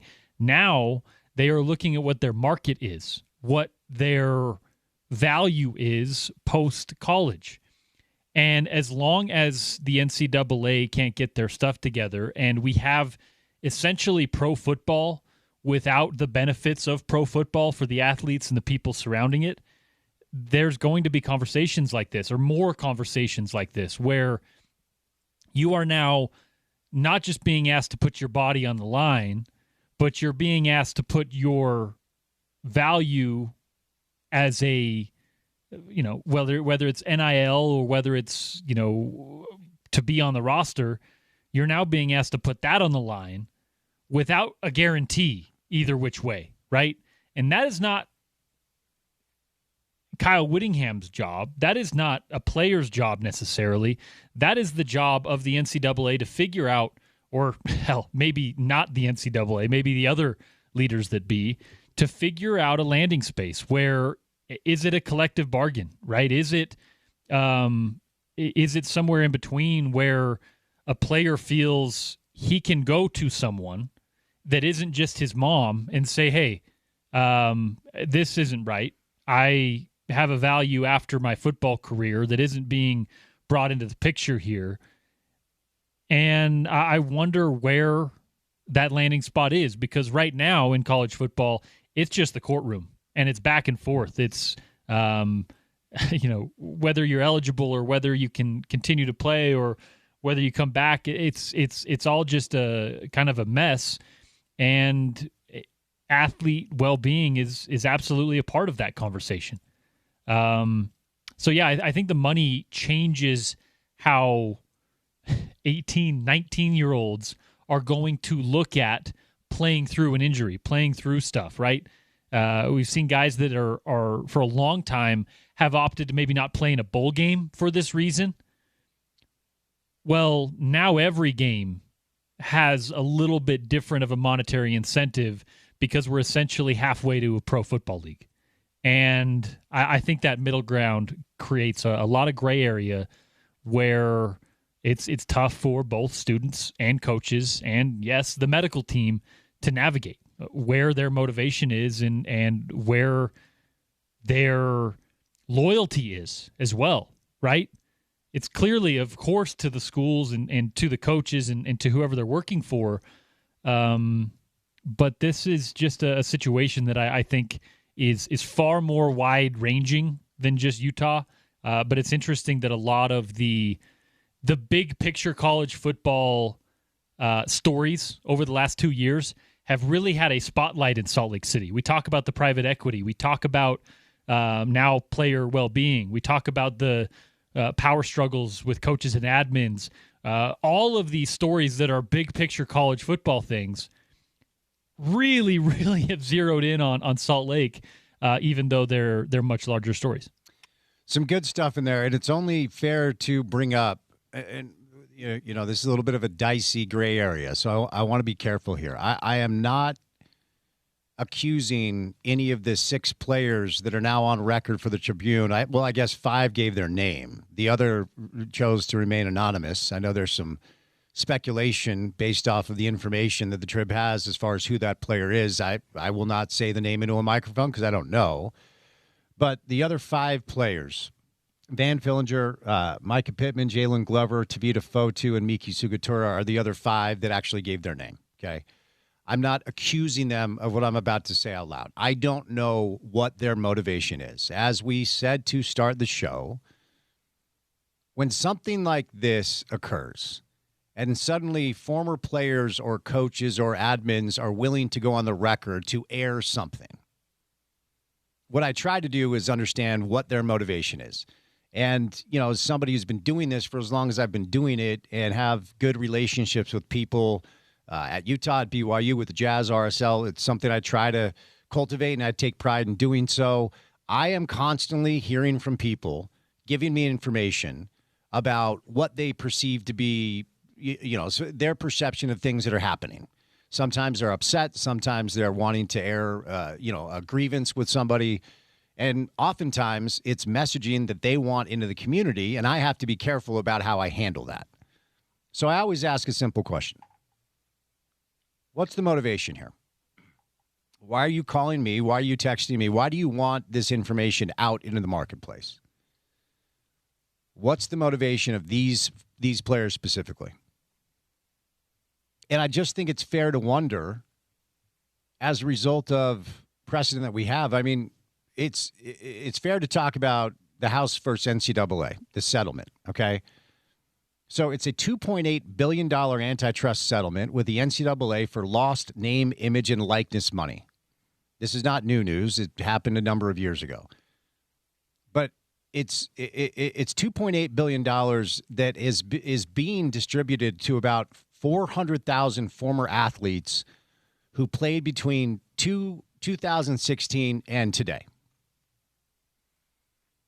Of course, the deal opened up the pathway to allow schools to directly share revenue with the current players, which is what we're seeing now. There's the Title IX concern. Some former female athletes filed federal lawsuits and appeals to challenge the payout plan. There's an unfair shares portion where plaintiffs argue that the proposed distribution relies on proportions that favor men's sports, which violates Title IX. The payout pause. Legal appeals have temporarily blocked the distribution of back pay to former players, even as rules allowing schools to pay current athletes move forward. There's a literal website, collegeathletecompensation.com, where athletes can go try to get their fair share. You're probably bored of me talking about O'Bannon versus the NCAA because he filed that lawsuit in 2008 after basically playing a video game where he's like, wait, that's me. We just paid $70 for this college basketball video game. Why am I not seeing any of it? So to the bottom line of motivation, there are a lot of athletes, and you guys probably know some, that will have the walking line of, the coach didn't like me in high school. I could have been awesome. The coach was friends with this guy's dad, and therefore he got the spot on the team. The coach didn't like me. Well, you probably just weren't good enough. But you hear the former athlete, Napoleon Dynamite. What's the dude's name? I could throw a ball over those mountains, right? Like making fun of former athletes. Uncle Rico, the Uncle Rico syndrome. I could have been something if the coach handled this better. I could have been something if the coach liked me and not his neighbor's kid. There's a little bit of that here. Van Fillinger was an NFL player. I mean, he was an NFL talent. All of us thought that dude was going to be one of the best defensive linemen that Utah had seen in a while.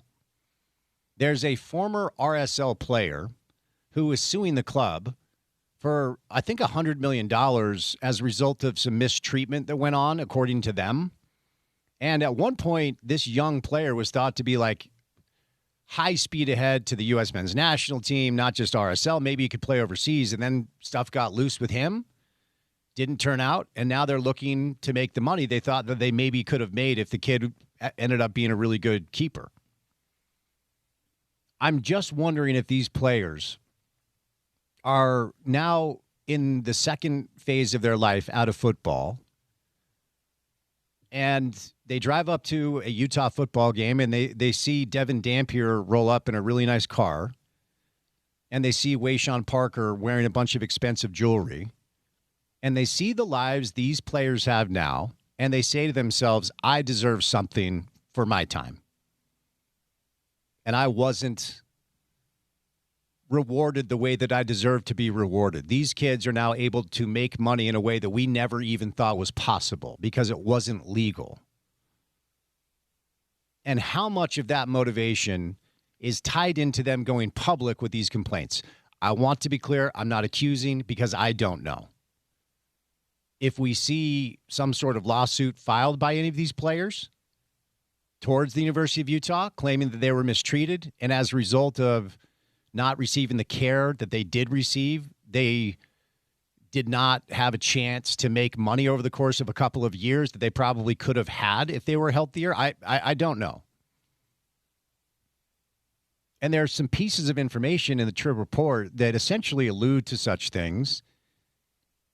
And as we talked about during the first segment, one of the players actually did talk about money that was promised to him that he didn't get. Tavita Fotu, who was a D lineman from 2021 to 2024, who actually played during the NIL era, basically said because of the way his injuries were handled, he was going to transfer.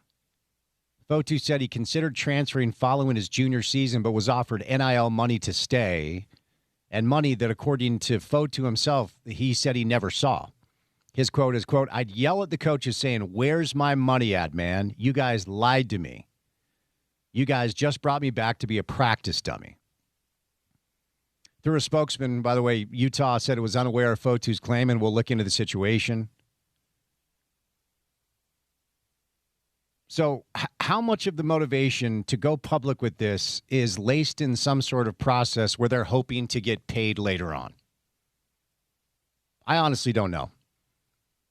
Whether it's Van Fillinger or Micah Pittman or Jalen Glover or Tavita Fotu himself, it just feels like odd timing to come to the table with information. And the Van stuff is sad. It really is.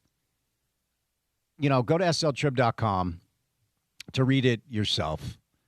The net of it is he thought he was going to redshirt. According to Van himself, his positional coach came to him and said, Witt's not going to let you redshirt, which he was surprised. He was pressured to play through what was a very serious injury. He did have surgery after the season, but because of the complications of the surgery, he never was able to kind of get to the level that he thought he was going to be able to get to.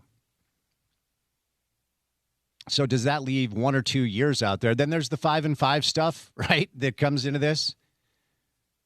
1 or 2 seasons that he could have experienced at the University of Utah, and if he would have played well, what does that paycheck look like? These guys will read some information about their position group and what they're being paid now, and I'm sure they're saying to themselves, I should have been able to get that money. If I'm an awesome, edge pass rusher, if I'm a really talented defensive end, Well, today that costs you $1,000,000 if you're a high-level P4 program. Back then, that's not the going rate. Unfortunately, part of life is timing. It just is. And, I often wonder what a Britton Johnson, a Jordan Wynn, right? Like those players that played for Utah football far before they were able to get paid. A Brian Johnson, an Alex Smith. It worked out okay for Alex, but those guys that were really, really good players on teams that won championships and marketable in our community. I wonder how they digest this stuff. I mean, I can't imagine like retiring from radio and finding out in 5 years suddenly afternoon drive hosts make $1,000,000. Like, well, wait a second. I did it for 20 years. It wasn't the deal when I was doing it. So complex. It's not simple. It's nuanced. There are layers and levels. Don't love the timing from the Trib. I understand their profession. I get the job. Wonder what the motivation is from these kids. And ultimately, I do want to bottom line this. I talked about it earlier. This does not feel like a inside job. This doesn't feel like Utah Athletic Department trying to drag wit. These are players that played years ago. No ties to anybody current. But, look, we're going to catch a break. But stay tuned because coming up next, Bill Bush is going to join us. He's a national championship college coach. He coached here. He was Morgan Safety's coach. And so we'll dig into this with Bill. We will do a little golf as the second round of the Tour Championship is in the books. Want to let you know that the Utah State Fair is coming up, and ESPN 700 wants to send you and your family. Tune into the Sean O'Connell Show around noon for your chance to score a family 4-pack of tickets to the Utah State Fair. More details at ESPN700sports.com. 2 hours down, 2 hours to go. Keep it here, ESPN 700.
We've got college football tomorrow.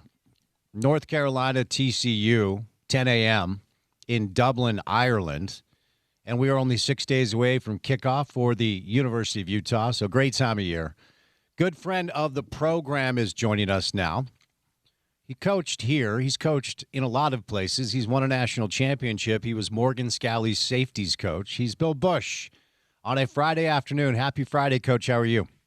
Oh, I appreciate you guys having me. Isn't it it's the only season that gets this type of attention when football's starting. When basketball starts, things are, football's rolling, and it's kind of towards the end of that, but it's not the same. Baseball, everything kind of intertwines, and nothing starts off the world like the start of college football. Well said, Coach. How many years did you coach in college? 34.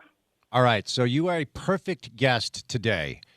The Salt Lake Tribune has a report that 6 former Utah football players, 5 gave their name, felt like they felt they were pressured to play through injuries, Coach. The net of it is all of these guys feel like they were injured and encouraged to play through injuries that they feel like should have kept them on the sideline.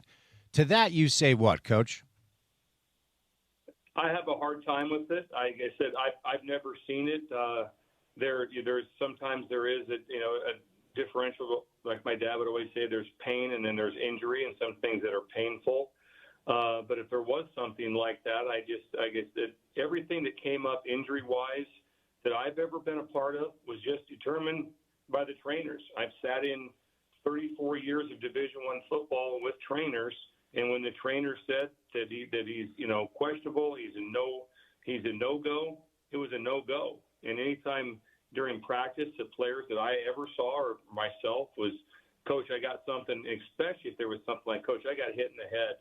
It's like immediately to the trainers, and then that was it, whatever they told you.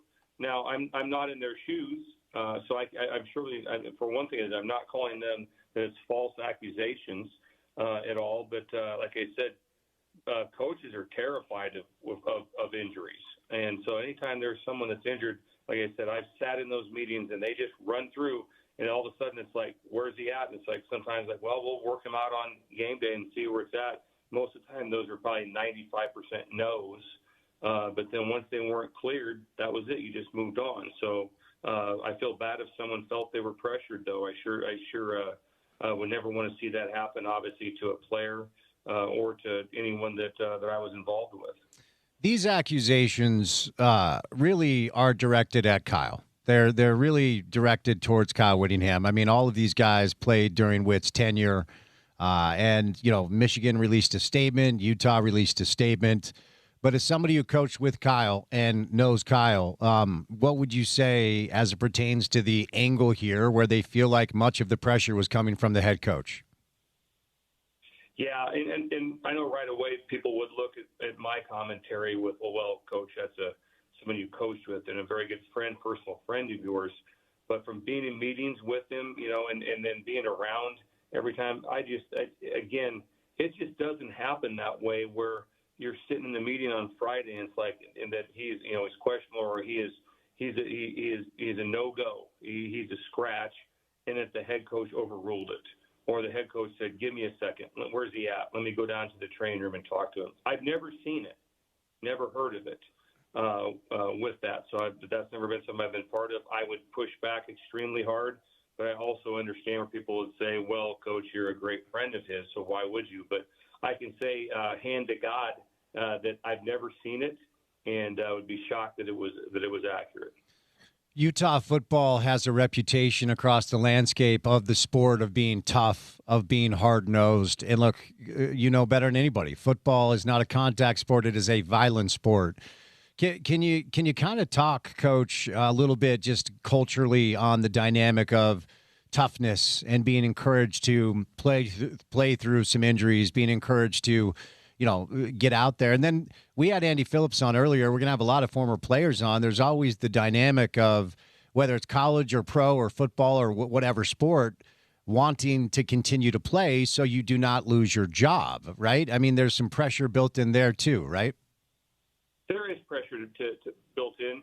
I think almost every coach would say I would much rather have someone that's 100% healthy than someone that is very much that the game would not be able to be played at a very good level because of injury.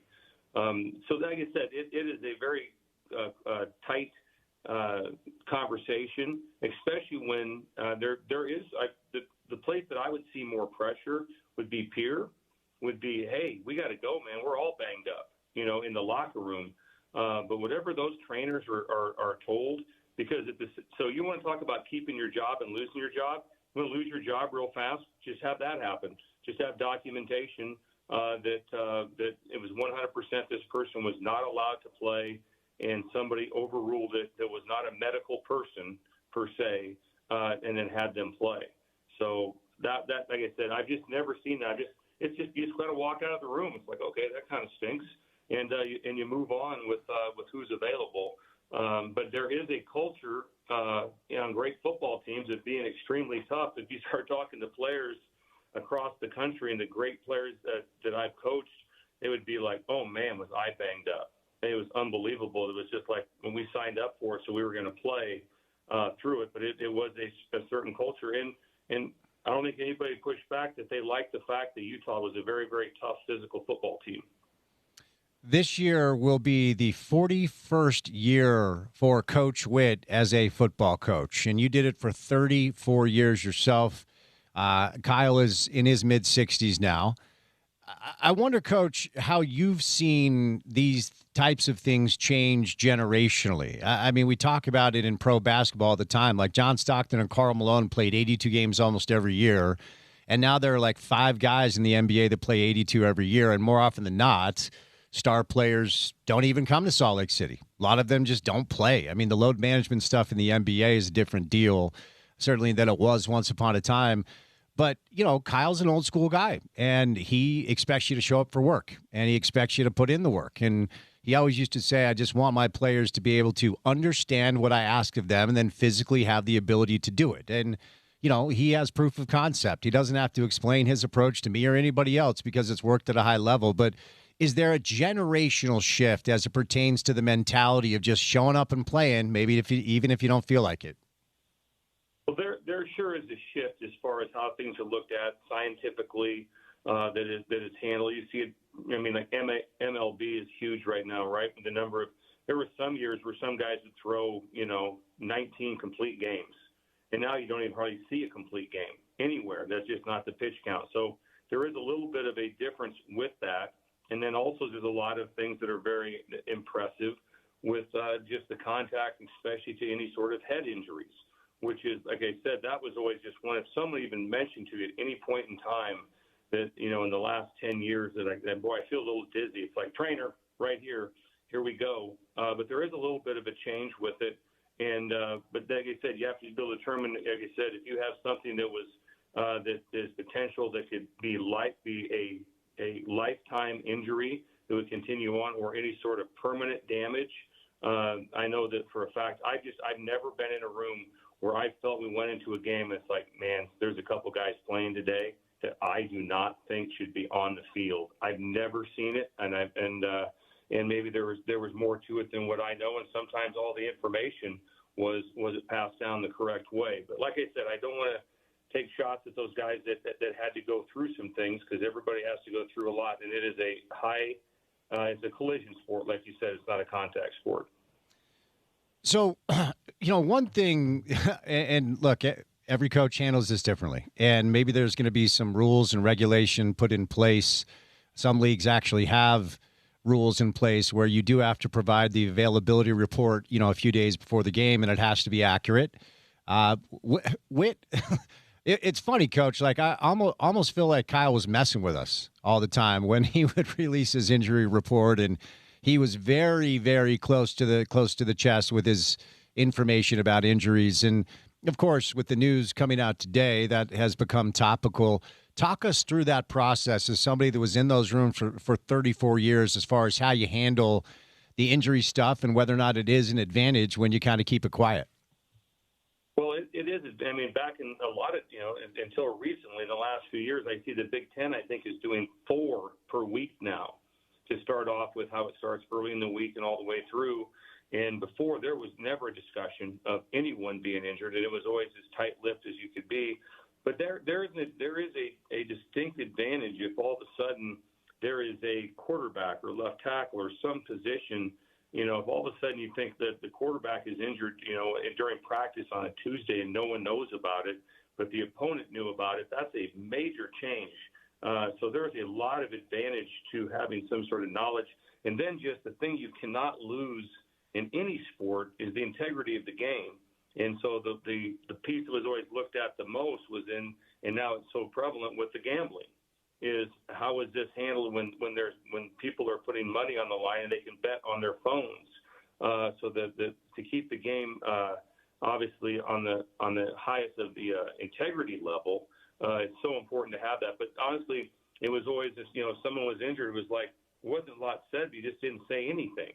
And there was really no reason to at that time for, there was never a statement on, if I talked to the media as an assistant coach on Wednesday, oh, hey, real quick though, we had an injury today. That wasn't part of it. Now it is part of it. So now it gets turned in and you follow the rules as close as you can with it. But you don't want to ever have it where they just know if someone's out, everyone knows. They know, they see the injury the week before. They have the reports. That stuff is out. Things don't get kept secret very much because players on the team talk and they kind of have some idea what's going on. All right, let's move over now. Excuse me, as we're 6 days away from the game, 6 days away from opening day. What's the final portion, Coach, of fall camp? What's that looking like? What do you want to make sure you have dialed in? And now that we're kind of in game install, what do you think's going on up there right now? Well, the thing is, I think right now Utah is 6 out, right? Correct. And I'd imagine yesterday probably would have been a complete run through of a mock game, which is going to have everyone go, because it's shocking. If you think you want to look like a fool, just not really be detailed out about how you warm up, who comes out, when the returners come out, how stretch lines look, how we travel, all those things. And that's what you cannot have. You can have a bad first outing not being prepared like that. So no matter what, and now your team has a lot of changeover, right? More so than ever with the portal situation. So I'm sure yesterday I would imagine would have been a mock game for Utah because they would have treated yesterday like it was a Saturday. And so they go through that. So that's very, very important. You still want to have your physicality now. You almost want to double down in days. But what you want to do right now is today, if in most places, and I'm sure Utah is the same, today would have just been a normal Sunday routine. And because today is like a Sunday for them. And so then you go into tomorrow would be just like a Monday. So you have everything. You want to stay on schedule, how you're going to be all season long. It is critical, though, sometimes on the first game to get 2 Thursday practices in. And so that means 2 practices, non-padded, moving crisp, moving fast to make sure that you are as fresh as can be because those don't happen as much as the season gets going. So you want to make sure that you have a fresh team going into that first game. So sometimes you will double down on 2 Thursday practices to get yourself completely fresh.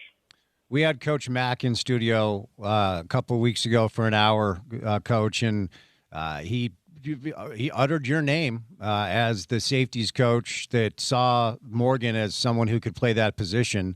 I wanted to kind of bring you on and get your thoughts on that. And when you kind of saw that Morgan could make the switch from running back to safety, and then as you were coaching him, what stood out as a young man that maybe indicated one day coaching was in his future? Well, the first thing, you guys have radio gold with Coach Mack. No doubt. No doubt. That's radio gold. You guys are hitting at the highest level right there. And when there's certain people, I respect him. I work for him. I do that. When I talk about Coach Mack, as basically everyone does, he is a person that I deeply love. And he took such good care of me and Coach Mack was demanding. It wasn't an easy walk. To be able to work for that, but it was so awesome because he loved you so much, and so like I said, for you guys to get him on still to this day is awesome, and like I said, just love him. But he was good enough when I talked to Kyle and I talked to Coach Mack about what's your thoughts on me talking, and obviously I handle it the right way, talking to everyone on staff, including the offensive staff, about see if Morgan might want to talk about coming to defense, Coach Mack was the one that was like, yes. The good thing is that Morgan already had high character and toughness involved. So I didn't have to worry about trying to coach him to play hard, or didn't have to worry about any sort of physical activity that he would not enjoy that was very, very tough. And so that was a given for me. But he, like I said, what I noticed about Morgan was he had incredible change of direction, and this is a quick twitch game. And so he had that ability to get to high-end explosive movements in one step, and that's a rare thing. You're kind of born with it, to be honest with you. So he had everything added up that he had that ability. That he also had the brain power to go with it to process. And people say brain power. You don't confuse smart with processing. Some people are 36 ACTs, but they don't process real fast, but they can kill a test. But when something happens in 0.2 seconds in front of you, or there's a motion that happened, or some sort of a key that happens, that's what Morgan could see. And like I said, I just got so fortunate that I took him over to Rice Eccles and worked him out in between practices, and came back and said he'll be an all-conference player. And Morgan really at that time wasn't having it. It was his dream to be a running back, and that's what his dad played at Utah.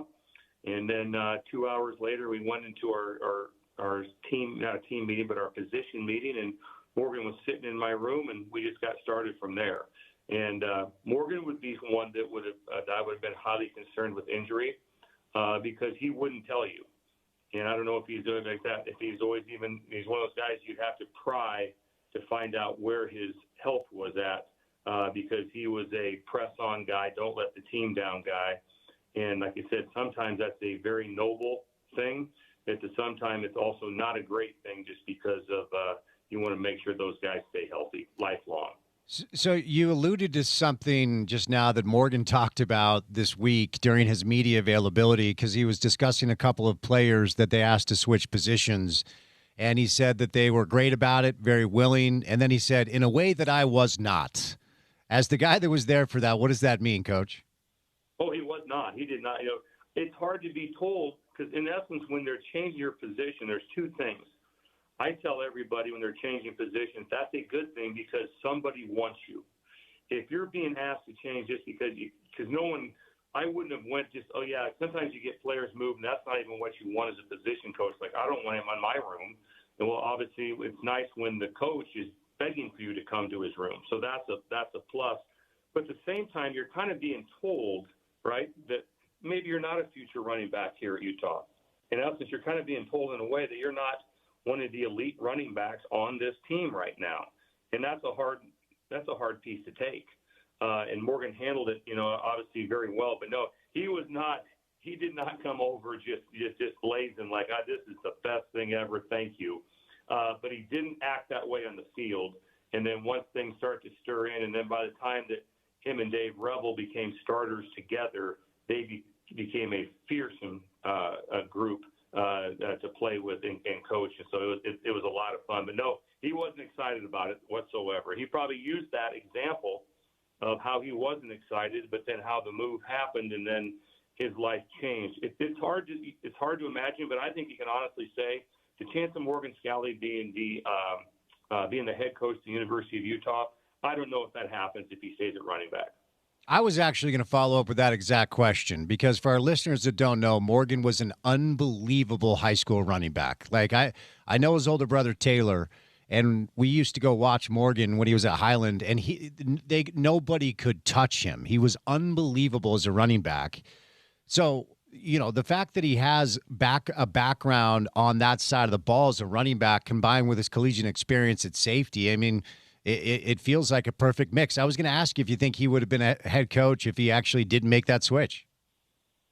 It's pretty bold to say this, but I'm going to say no, because I don't know what his career takes off as a backup running back. Eventually, he may have rised up the depth chart, but once he got over to defense, then he got connected with Kyle Whittingham, who became the next head coach at Utah. And Kyle Whittingham loved Morgan Scalley for his toughness, his ability, all the things that he did as a player. So that makes sure right away, like, let's start to be a graduate assistant. If he's on offense I mean, is Kyle Whittingham trying to get Morgan over on defense to be a coach? I think it would be something you sure have reason to press pause on that.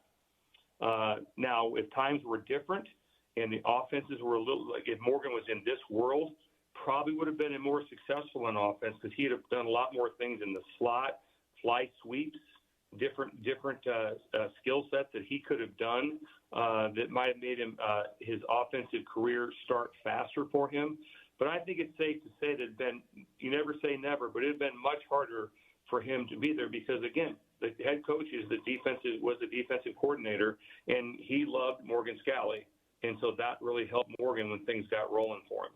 Wanted to get your take on it, and I asked Mac about this. It was very illuminating. I mean, look, everybody talks about this defense. Everybody talks about the defense that is attributed to Kyle's father and how it has been passed down from generation to generation. And, of course, every coach is going to have his own beliefs and maybe his own tweaks. And now Colton Swan is the coordinator up here. But it does feel like Colton Swan comes from the same tree. He coached for Mac, and now he's under Morgan. What does that mean? As somebody who coached on the defensive side of the football, how would you articulate what this vaunted defense means, like conceptually? Well, the first thing it does is it allows you to use the same terminology over and over and over again. So when I sat down with him, I was there a few years ago, or whatever it was, 16 months ago, and I'm sitting in the defensive staff and we're calling stuff out.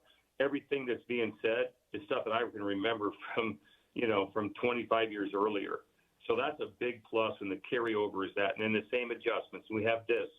And so there's always little tweaks to it. But having the terminology never change, and then just having your belief system of what we're going to do as far as how we're going to be able to, if we're going to stop the run, and here's how we're going to do it. But the thing that really carries over the most is that the problems. When you try to go switch something, I've been part of some staffs that made that we're going from this to this. And then all of a sudden it's like, okay, all right, this is sound too, this is good. But all of a sudden you don't know all the problems. So you know all the problems. It's like anything else. You want to know what's going on with your car or whatever you're talking about. I know that the issues that I have to deal with in this call. Or also you can fix things on the sideline right away where you don't know it inside and out and for 25, 30, whatever the years are. If you don't know it that way, then all of a sudden you're in the game, and these in-game adjustments are going to be major. There's always something you've not seen, and it's always like, hey, here's what the answer is. Here's how it is. If you're sitting there on something that you're now is brand new to you, it's like, oh, wow, this is a lot. We have to get back to this. Or we have to go to do this. So all the problems, you've solved all those problems over 30, 40 years, and that helps you how you prepare for a game. Coach, before I set you loose, give me a thought on game 1, 6 days away. It's Idaho. They're a massive favorite. What, from a coaching perspective, when there's zeros on the clock and you're running back into the locker room, what do you want accomplished? First of all, is you want to be – people always say, well, what do we want? Well, we want to be injury-free, but that's not – a lot of things don't have control over that. What you control is how clean it is. And that means penalties that did not happen during the play. So there can be a holding, there can be a PI. You don't lose your mind on those. You do want illegal substitution. You do want jumping off sides offensively or defensively. All those little things, how clean are you? How well does everything look? When you're watching it, I used to say it all the time, you can just tell if your grandma's watching, it's like, this looks pretty good. Everything looks pretty organized. You know when it's a mess. So you want things to be really clean that way. That's the number one thing you start off with. A score never matters, where it's like, man, we wanted to and the score ended up being 38-4, whatever. And in your heart, like, that was pretty good. We played pretty well. We did this phase of it. Here's some things we have to clean up on. So all those things you just want to be super clean, and you want your coaches to function at a high level. Because I don't care how you call it, how you look at it, with a new defensive coordinator and a new offensive coordinator, and then Morgan's on the headphones with clickovers, right? So we can listen to both sides of the ball and go, that's brand new. That's brand new. You can see all you want. We practiced it in the spring. We did this. Not with live bullets, you haven't. And so that communication from the press box down to signaling, all those things are what will stand out the most in a game that you physically should be more dominant in. And so you want to get that done. So you don't never want to try to be like, hey, we need to beat these guys by 50. It's like, no, it's what is it going to look like, and how do we handle all the things that we can control? Because a lot of times when the foot hits the ball, you lose control. And just like I say all the time, when the coaching's over, when there all of a sudden there's a scramble, it's like, okay, we work scramble drill, but there's some things happening out there that we can't control. But the stuff we can control, I mean, are we on time? Was bed check perfect? Did we get to our team meal exactly how we're supposed to be? Did we get on the bus? Did we unload? All those little things, that's what I want to see in game one, because I cannot have an error on that when all of a sudden BYU shows up, 8 weeks later. Coach, great stuff. Excellent day to have you on. Appreciate the perspective. Great to have football back. Be well. We'll chat soon, okay? I appreciate you guys very, very much. Like I said, I'm such a fan of that entire state, and go Utes. There he is, Coach Bill Bush, national championship winner at LSU. He was the safeties coach for Morgan Scalley, and he's become a good friend of the show. Appreciate his time. Camp Scalley is underway for Utah football. For the best coverage of Utes fall camp, keep it tuned into the Sean O'Connell Show and the Drive with Spence Checketts every day, or visit ESPN700sports.com. Camp Scalley is brought to you by CenXL JBR, Beer Bar, Citron, Cooperman, Big O Tires, Sound Warehouse, and your Utah Toyota dealers on your home of the Utes, ESPN 700 at 92.1 FM. Cameron Young went low today. Scotty Scheffler is in the mix. The Tour Championship is going on. We're going to bring in Paul Pugmire coming up next. Talk little golf on ESPN 700.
You need to stop dancing in there. You're defeating the purpose of what we're trying to do today. Is this a song where he's like rapping, right? It's got like a quick pace. This one might week. be the best bump day in the drive's history. You're telling on yourself. You are telling on yourself, young man. All right, we're going to get back to some college football in the 5 o'clock hour of the program. But PGA Tour Championship, East Lake Golf Club in Atlanta, Georgia. So on a Friday, we'll bring in Paul Pugmire. Hello, sir. How are you? Spencer, I'm good. How are you doing, man? I'm doing well. So, of course, I always like to get a little education from you. East Lake Golf Club looks like a very challenging track, but what should we know about this course? It is. You need to know that it's the boyhood home of Bobby Jones. This is where Bobby Jones grew up. It's where he learned the game. He learned the game from an expatriate Scott pro from Carnoustie who helped bring the game over. He grew up playing there with a girl and woman his age named Alexa Sterling, who actually beat him to winning the national championship. She won a women's USAM before Bobby Jones won the guys USAM. So lots of history there. It is a really good test. It is a fair test. And like many courses, when it gets soft, and they've had rain lately, when it gets soft, these guys can tear it apart. And you see a little bit of that happening this week. So Cameron Young caught a heater today, Paul. Birdied 7 of 9 holes, eagled 18, squarely in the mix at 8 under par. He's your low player today with a 62. What stood out to you? Well, it's hard not to go exactly to Cam Young, but there's something going on this leaderboard that actually has historical precedence. It's pretty interesting. Back in my day when I was young, you would look at the leaderboard and the first thing you did was say, "Where's Jack?" even before you'd look at the leaders. And then the next generation, same thing with Tiger. You look at a leaderboard and you say, "Where's Tiger?" And then you gauge things from there. Oh, somebody else is at the top right now, whatever. You look at this leaderboard and you got to ask yourself, where's Scotty? Oh, he's 2 shots back. He's T5. Scotty is in the mix. So Ryan Gerard, Victor Hovland, quality players, but your eye is drawn on this leaderboard to Scotty Scheffler. And obviously, last weekend didn't go great for him, but of course he looks like he's healthy enough. But a 62, I mean, I just kind of want to underscore that. That's the low round by 3 shots. Yeah. So when Cameron is really going like this, what does he do well? The nature of his swing, you'll notice, of course, the pause at the top of his swing. When he is really playing well, he says he is completely unaware of the pause. He doesn't feel it. And what that tells you is that his eyes and his hands, or say his mind and his body, are completely in synchronicity, and they're synchronized totally. And when that happens with these players, they just don't miss. They don't miss anything. And that was going on with Cam Young today. He was in sync, and that stretch where just every shot was on a rope right where he was looking. That's beautiful to see. Minwoo Lee had a 62 yesterday. Struggled today though, and I know golf is hard, but I mean that's an 11-stroke swing. 62 yesterday, 73 today. Yeah, that is staggering. The great Bruce Summerhays, remember the Utah Golf Hall of Fame, 3-time winner on the Champions Tour. He likes to say, you go out and shoot a really low round, let's say a 62. He goes, "Oh, nice round. What do you got tomorrow?" And he says, "I just don't pay attention until they back it up the next day." And that concept really holds true. And Min Liu is a great player. Look, everybody in this field, they're the top 30 on the PGA Tour this year. Put it in perspective. There are 32 Major League Baseball teams. The top 30 players in Major League Baseball, you take them, and by definition, you are saying that at least 2 teams don't get somebody making the list. These are the top of the top of the top. Min Woo Lee is in that list. He is a great player, but he couldn't follow up his 62. And, so what 15th place now or whatever after leading yesterday? Yeah, he's done. Haven't talked to you in a couple weeks. So, look, I was pretty critical of Wyndham Clark earlier this year. And oftentimes Wyndham makes it pretty easy to be critical because he's a little bit of a loose cannon. But his third win of the season, including another U.S. Open, and he gets the BMW championship. So we should probably give him a little respect. He has to be in the mix of the conversation for Player of the Year. And I don't think that we can know the Player of the Year for sure this year until Sunday night. We need to see what happens the rest of the weekend at East Lake. It's still, though, with Scotty. And, it kind of depends on how you define Player of the Year. Is it the most wins? Well, there's 3 players with 3 wins now. And as you noted, Wyndham Clark's wins are really impressive. He's got a major. He's got a playoff event. He is winning big in big events. But the Player of the Year, if you're looking at somebody who played the most dominant golf over the course of the longest period of time, it's Scotty Scheffler. So tell me what you've learned about this new postseason format. Brian Rolap has been kind of doing the rounds and doing some interviews, and he kind of alluded to a little bit of a March Madness feel. What's the new postseason format looking like moving forward? They're moving down the pathway, down the road to getting it right. I still don't think they do have it right. They still, when they arrive at creating a 32-player bracket. Bravo. Yes. Then they manipulate. They have then they take a page from the World Cup. Great time to do that. A proven format again with pool play to give you a 16-player bracket. Okay, that's great. But then they trip all over themselves on the 16-player bracket and start including one-loss records in it again, which is just a transparent, bald attempt to put the top TV draws into the final. And they just don't seem to be able to get out of their own way and let the bracket play itself out. Let March Madness be March Madness. And if a number 7 seed makes it all the way to the end, thank you, Villanova, then that's just fun. I'm so pleased that they've dropped this stupid starting strokes, which was a thin code for handicap. I'm so pleased they've dropped all of the formulas to get to the champion, but they just don't seem to quite figure out how to get it right. Spencer, you and me and everybody listening to this show, we all know what a playoff is. Somehow the PGA Tour still hasn't got the memo. I don't get it. What's the deal? Are they just trying to showcase? Are they trying to intentionally, I don't want to say rig the thing, but make sure just the best players are going to be featured no matter what? Yeah, that's it. They're trying to guarantee that by the time you get to the World Series, it's going to be the Dodgers and the Yankees. And that just isn't how sports works. Ask the 07 Patriots.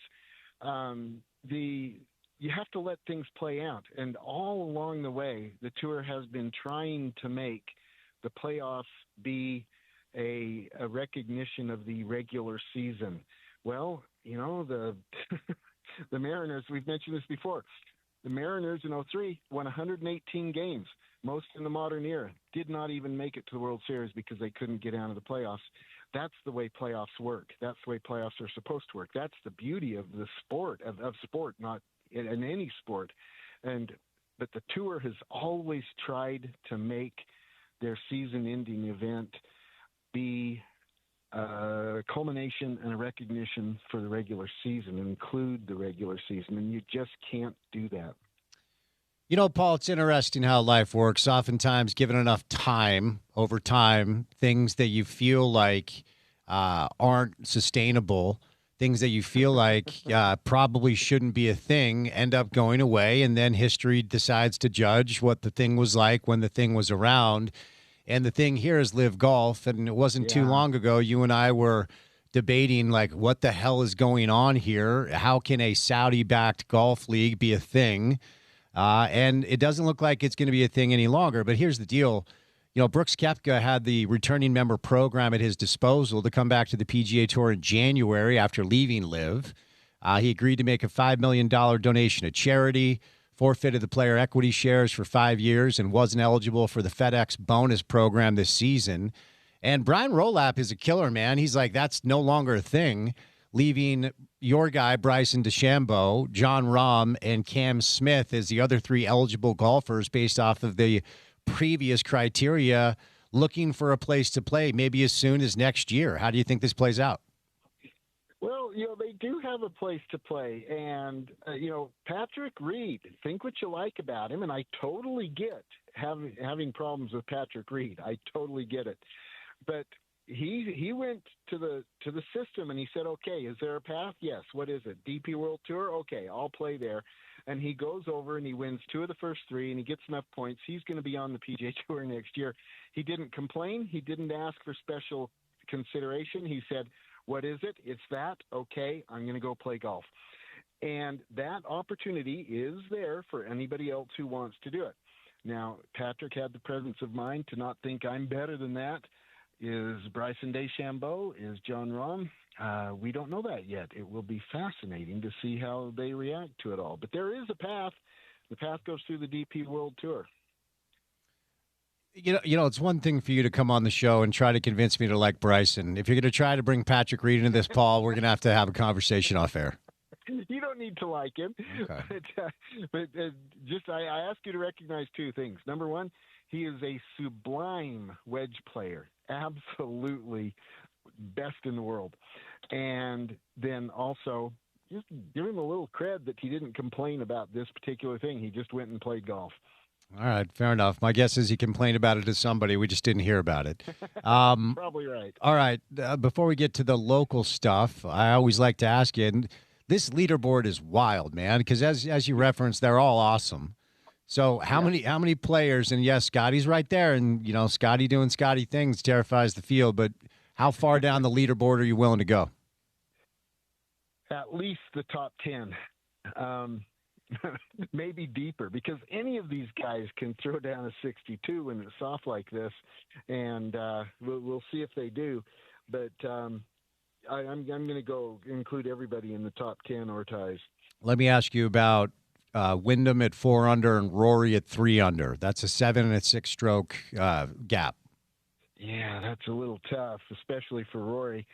Boy, he looked flat today too. But and we've talked about this. You have to look not only at the number of strokes, but the number and quality of players in between you and the top with those number of strokes. And in this case, the quality is the very, very best, every single one. It's going to be a tough lift, but the nature of East Lake can be kind of volatile. And, we saw a little bit of that today with Minwoo Lee. He went into the day leading, comes out of the day in the middle of the pack. We'll see what they do, but I'm still thinking everybody in the top 10 is gonna have a chance to do something special this weekend. Wanted to tell you we had Steele in studio. We did an hour with Steele DeWalt. It was fun. So, from your perspective, with your knowledge, talk us through kind of this path that led him playing in the United States amateur tournament. Well, first of all, let's start with this. Steele is 2 things at once. He is one of the best, nicest guys I know. He is an absolute gem of a person, and one of the highlights of the Utah game, just as a guy being there who shows up. He's also one of the top players. And, he played his way into the field at the USAM, and you just don't do that by accident. Steele is hyper athletic. His move requires a great deal of athleticism, to be candid, but he brings it.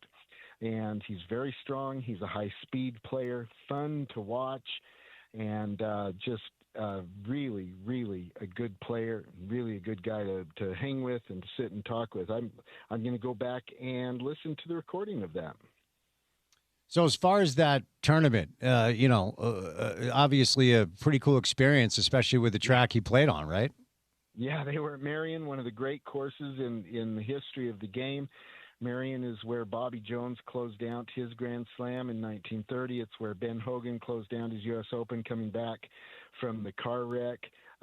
real historical course. And yeah, the USAM is so hard to get into, so hard to advance in. But Steele DeWald played himself there.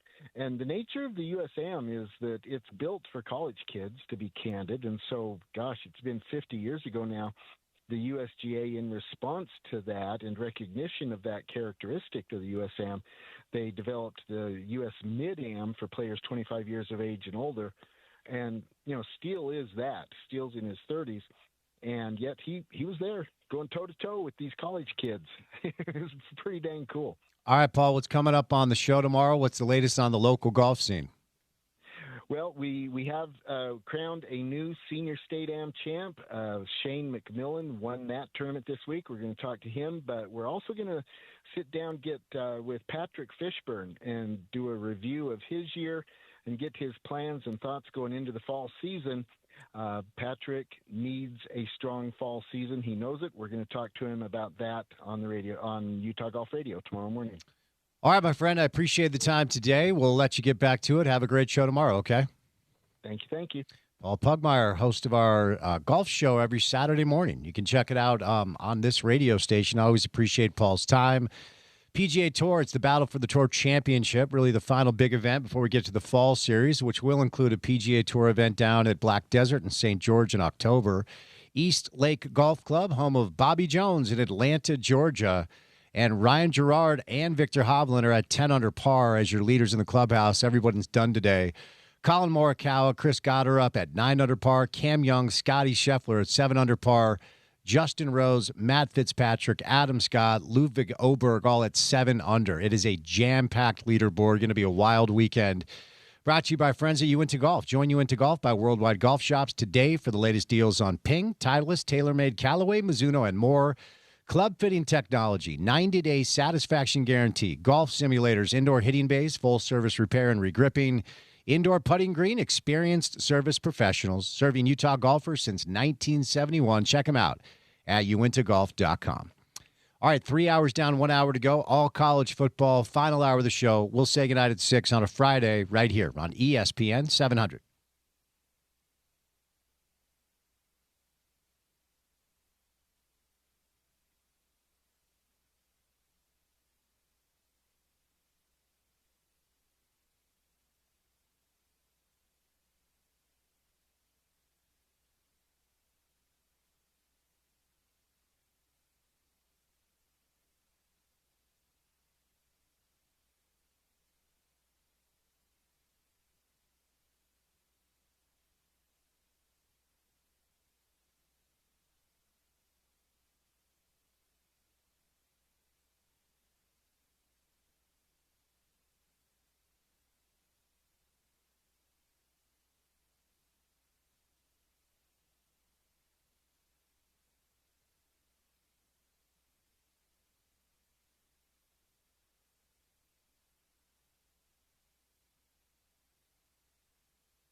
All right, we got through it. I knew it was going to be a task. And it's the perfect time of year. Well, that's not wrong. What's this one called? Pinch Me. Pinch Me. 1 week was the one you played earlier. Mm-hmm. All right. Yeah. I knew it was going to be a haul if we were going to do train and bare naked ladies the entire show. I'm tired. I'm ready for the show to be over. Yeah, that's fair. It's fair. It takes a lot of energy to listen to such like deep, well done, well produced tracks. You know, you're just telling on yourself. I'm also kidding, to be clear. No, I think you're kind of into it. Family Guy. I kind of like this song, to be honest with you. Okay, on the scope of how bad Bare Naked Ladies is, that you could do worse than that song. Family Guy has an excellent train scene where Peter's in the car with Brian, and a train song comes on. You remember this? Yeah. And they're looking at each other like, change the station. It's like, no, I'm cool with it if you are. Then they just start belting one of these dopey train songs. It's kind of maybe a playoff of the Tommy Boy scene. Oh, yes, yeah. But I find it funny, like 60% of my vocabulary is Family Guy bits, I think. Yeah. And we're getting to a point now where it's in the future, it's in the past enough that people don't know what I'm referring to, and it's not. They're like, what are you talking about? I let Connor watch Family Guy way too young. Because I did it's a cartoon. But no, I mean, it's a cartoon, but adult topics. I'm sure you learned some things. I'm sure you did. So we made it through. Yeah, between Family Guy, South Park, and The Simpsons, you've got cartoon, like brilliant takes on almost every part of life. American Dad. I don't know if you got into it, but a little bit. That was I still like if South Park's on, it's a good way to kill 20, 25 minutes. Those guys are brilliant. I'm with you. All right. Porter, I'm not going to sleep tonight, dog. I'm not either because I'm going to be up watching Idaho football. Well, I mean, obviously that, but like tomorrow is when it really gets going, and we do have a couple of games that'll be intriguing. North Carolina, TCU, and Ireland. USC plays tomorrow. I mean, you know me, I'm going to watch all of them. Every minute of every game starting tonight is how I'm going to roll. So you guys made it. College football is here. RSL is in action tomorrow night against Colorado. The Tour Championship rolls on in the landscape of PGA Tour golf. The Ravens and the Commanders are playing right now. We have some preseason NFL football. Hey, before we wrap this thing up, you had gently alluded to, we were talking to Andy Phillips about a very odd injury where the star kicker for Utah football was riding a tricycle with no shoes on prior to the start of the season and broke his toes. Yes. We're allowed to talk about the scooter thing now. Probably I don't know that we were ever name. disallowed. I don't know. That one felt like it was a little bit embargoed. I think so, but that was, I think, because of wit and things being so under wraps, all of the above. Mm-hmm. But yeah, that one was pretty bad. Are we allowed to say the guy's name, or should we just not? Sure. Go ahead. It was Mackay. Mackay Bernard. I think he may have spoken about this publicly, so I think we're good here. Oh, okay. Where was he, by the way? Was he on campus? I think so. Not certain. But yeah, he crashed a scooter and was all sorts of messed up for months and months in the hospital and otherwise. So maybe a hot take. I don't love the electric scooter rental thing. I can't stand it. It is so disrupting.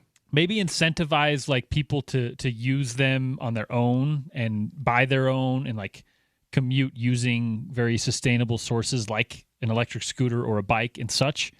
But the rental thing makes it so they're everywhere. They're like littering parks, and also small children, teenagers, and people who are intoxicated just pull up to one at any time of the night, any time of day. And it creates chaos. That's my take. Now that school's back, I very much enjoy living on campus when it's summer and the students are away. Right. Now that school is back, I can promise you there will be multiple weekends where I'll wake up on a Monday morning to find like 3 scooters on my front lawn. Yep. It's very obnoxious. Well, do you have a weird injury story? What's the weirdest injury the most random, strange injury you ever had? Not like you were riding a horse. That's not a weird injury. That's a dangerous thing. Like something that was innocuous and you got hurt. This one's hard because I went through from age 8 to age 18. I did not complete a year. I did not complete a 365-day year without being in a cast for a broken bone. Oh, geez. A decade straight. Yes, you mentioned the horse. That was bad. Spent time in the hospital there. I tried to backflip a Pee Wee 50 Yamaha motorcycle. That didn't go well. Broke both wrists. I did punch a wall and break a hand. I got the boxer's fracture. Guess what, Spence? Played through the rest of the game. That a guy. Were you strongly encouraged to, though? Yeah. Okay. You want to call your coach out on air? Yeah, Dusty. Way to go, Dusty. Calling you out. Jeez, no. Dusty. I actually was too embarrassed to tell anyone that I think I broke my hand while punching the wall in frustration at I think a freshman basketball game. So I finished it out. Played a little point guard left-handed. There you go. I respect that. I don't know that there's any too crazy ones that are weird outside of those. They were all just me doing stupid or athletic things. On the list of weird sports injuries, Bobby Krushnak was a golfer, and apparently this was in 1934. He was on his way to winning his first major on tour. He had the lead on the 11th hole when a wayward shot he hit miraculously bounced off a rock and onto the green. Overjoyed, he threw his club in the air, exclaiming, "Thank you, Lord," and the club clattered upon his head, which required several stitches and meant he played the final 7 holes, 5 over par to finish third. He was pumped about a shot that hit a rock on the green, threw his club up to celebrate, and the club hit him in the head, and he had to get stitches. Ooh, that's rough. And he was going to win a major championship. You remember Bill Gramatica celebrating the field goal when he tore his ACL? Yep. That was hilarious. I'm sorry, it just was. Yeah, it was. You can't escape the comedic effect there. Gus Farrat hitting his helmet against the goalpost and injuring his neck. Plaxico Burress shot himself. Orlando Brown got hit with a penalty flag. A lot of weird injuries out there. Stay safe, kids. I tore my meniscus playing golf, so I don't have any cool story. That's just pathetic. Side of a hill, 3-wood, par 5. Hit a long drive, but sliced it, so I was sitting on top of a hill. Take out the 3-wood. I'm like, I'm going to get there in 2. Came through fat, followed through, boom, torn meniscus, left knee. That's when I realized I had to start exercising again. You can't tear your meniscus playing golf. That's a horrible story. That's when you were washed. That feels a little... You're not now. But that feels a little aggressive, even to say... That's like JP telling me I had early onset dad bod. Well... No. You don't agree with that? You have rectified both of those things. I have. Steak and work, game day men's health, do the work. Also, when you're 40 plus, it's not early onset. You're in the thing. Your son was in college at that time. So. I knew that I was in trouble when I started getting targeted for dad bod T-shirts. Like, hey, you want to hide the dad bod? Buy this T-shirt for $60 on Instagram. I'm like, I need to start exercising. They're using your Instagram to send you ads. Yeah. Game day men's health, kids. You can take care of it. All right. Have a fantastic weekend. Thanks for making us a part of your day today and all week long. Great time of year. It's game week next week, kids. Porter, what's coming up on a Monday show? As you mentioned, it's a game week, so I'm going to be up on campus Monday morning. We'll get sound from Morgan Scalley at his first weekly press conference of the new era. We'll chat with Bill Riley, the voice of the Utes, on a Monday afternoon. Stand out from our friends at Real Salt Lake as they are in action over the weekend. And then it sounds like we'll chat with a friend, Jake Murphy, on the show on a Monday as well. Very nice. Jake was very public today on social media after the story came out from the Salt Lake Tribune, citing 6 Utah players who said they felt pressure to play through injury. You can go to sltrib.com to check it out. We'll say goodnight. Special thank you, Brandon Marcello, Andy Phillips, Bill Bush, Paul Pugmire. Good show today. Check it out online at ESPN700sports.com. Download the mobile app and take us on the go. Download that app now. You can listen to Utah football on it. ESPN 700 app is available for free in the App Store and the Google Play Store. And then for what we do in our space every single day, check out The Drive with Spence Checketts. Our podcast page is available wherever you get your shows. For Porter, I'm Spence saying goodnight. Have a great weekend. Be good to yourself and be good to each other. We'll talk to you on a Monday Drive. And as always, you can catch it right here on ESPN 700.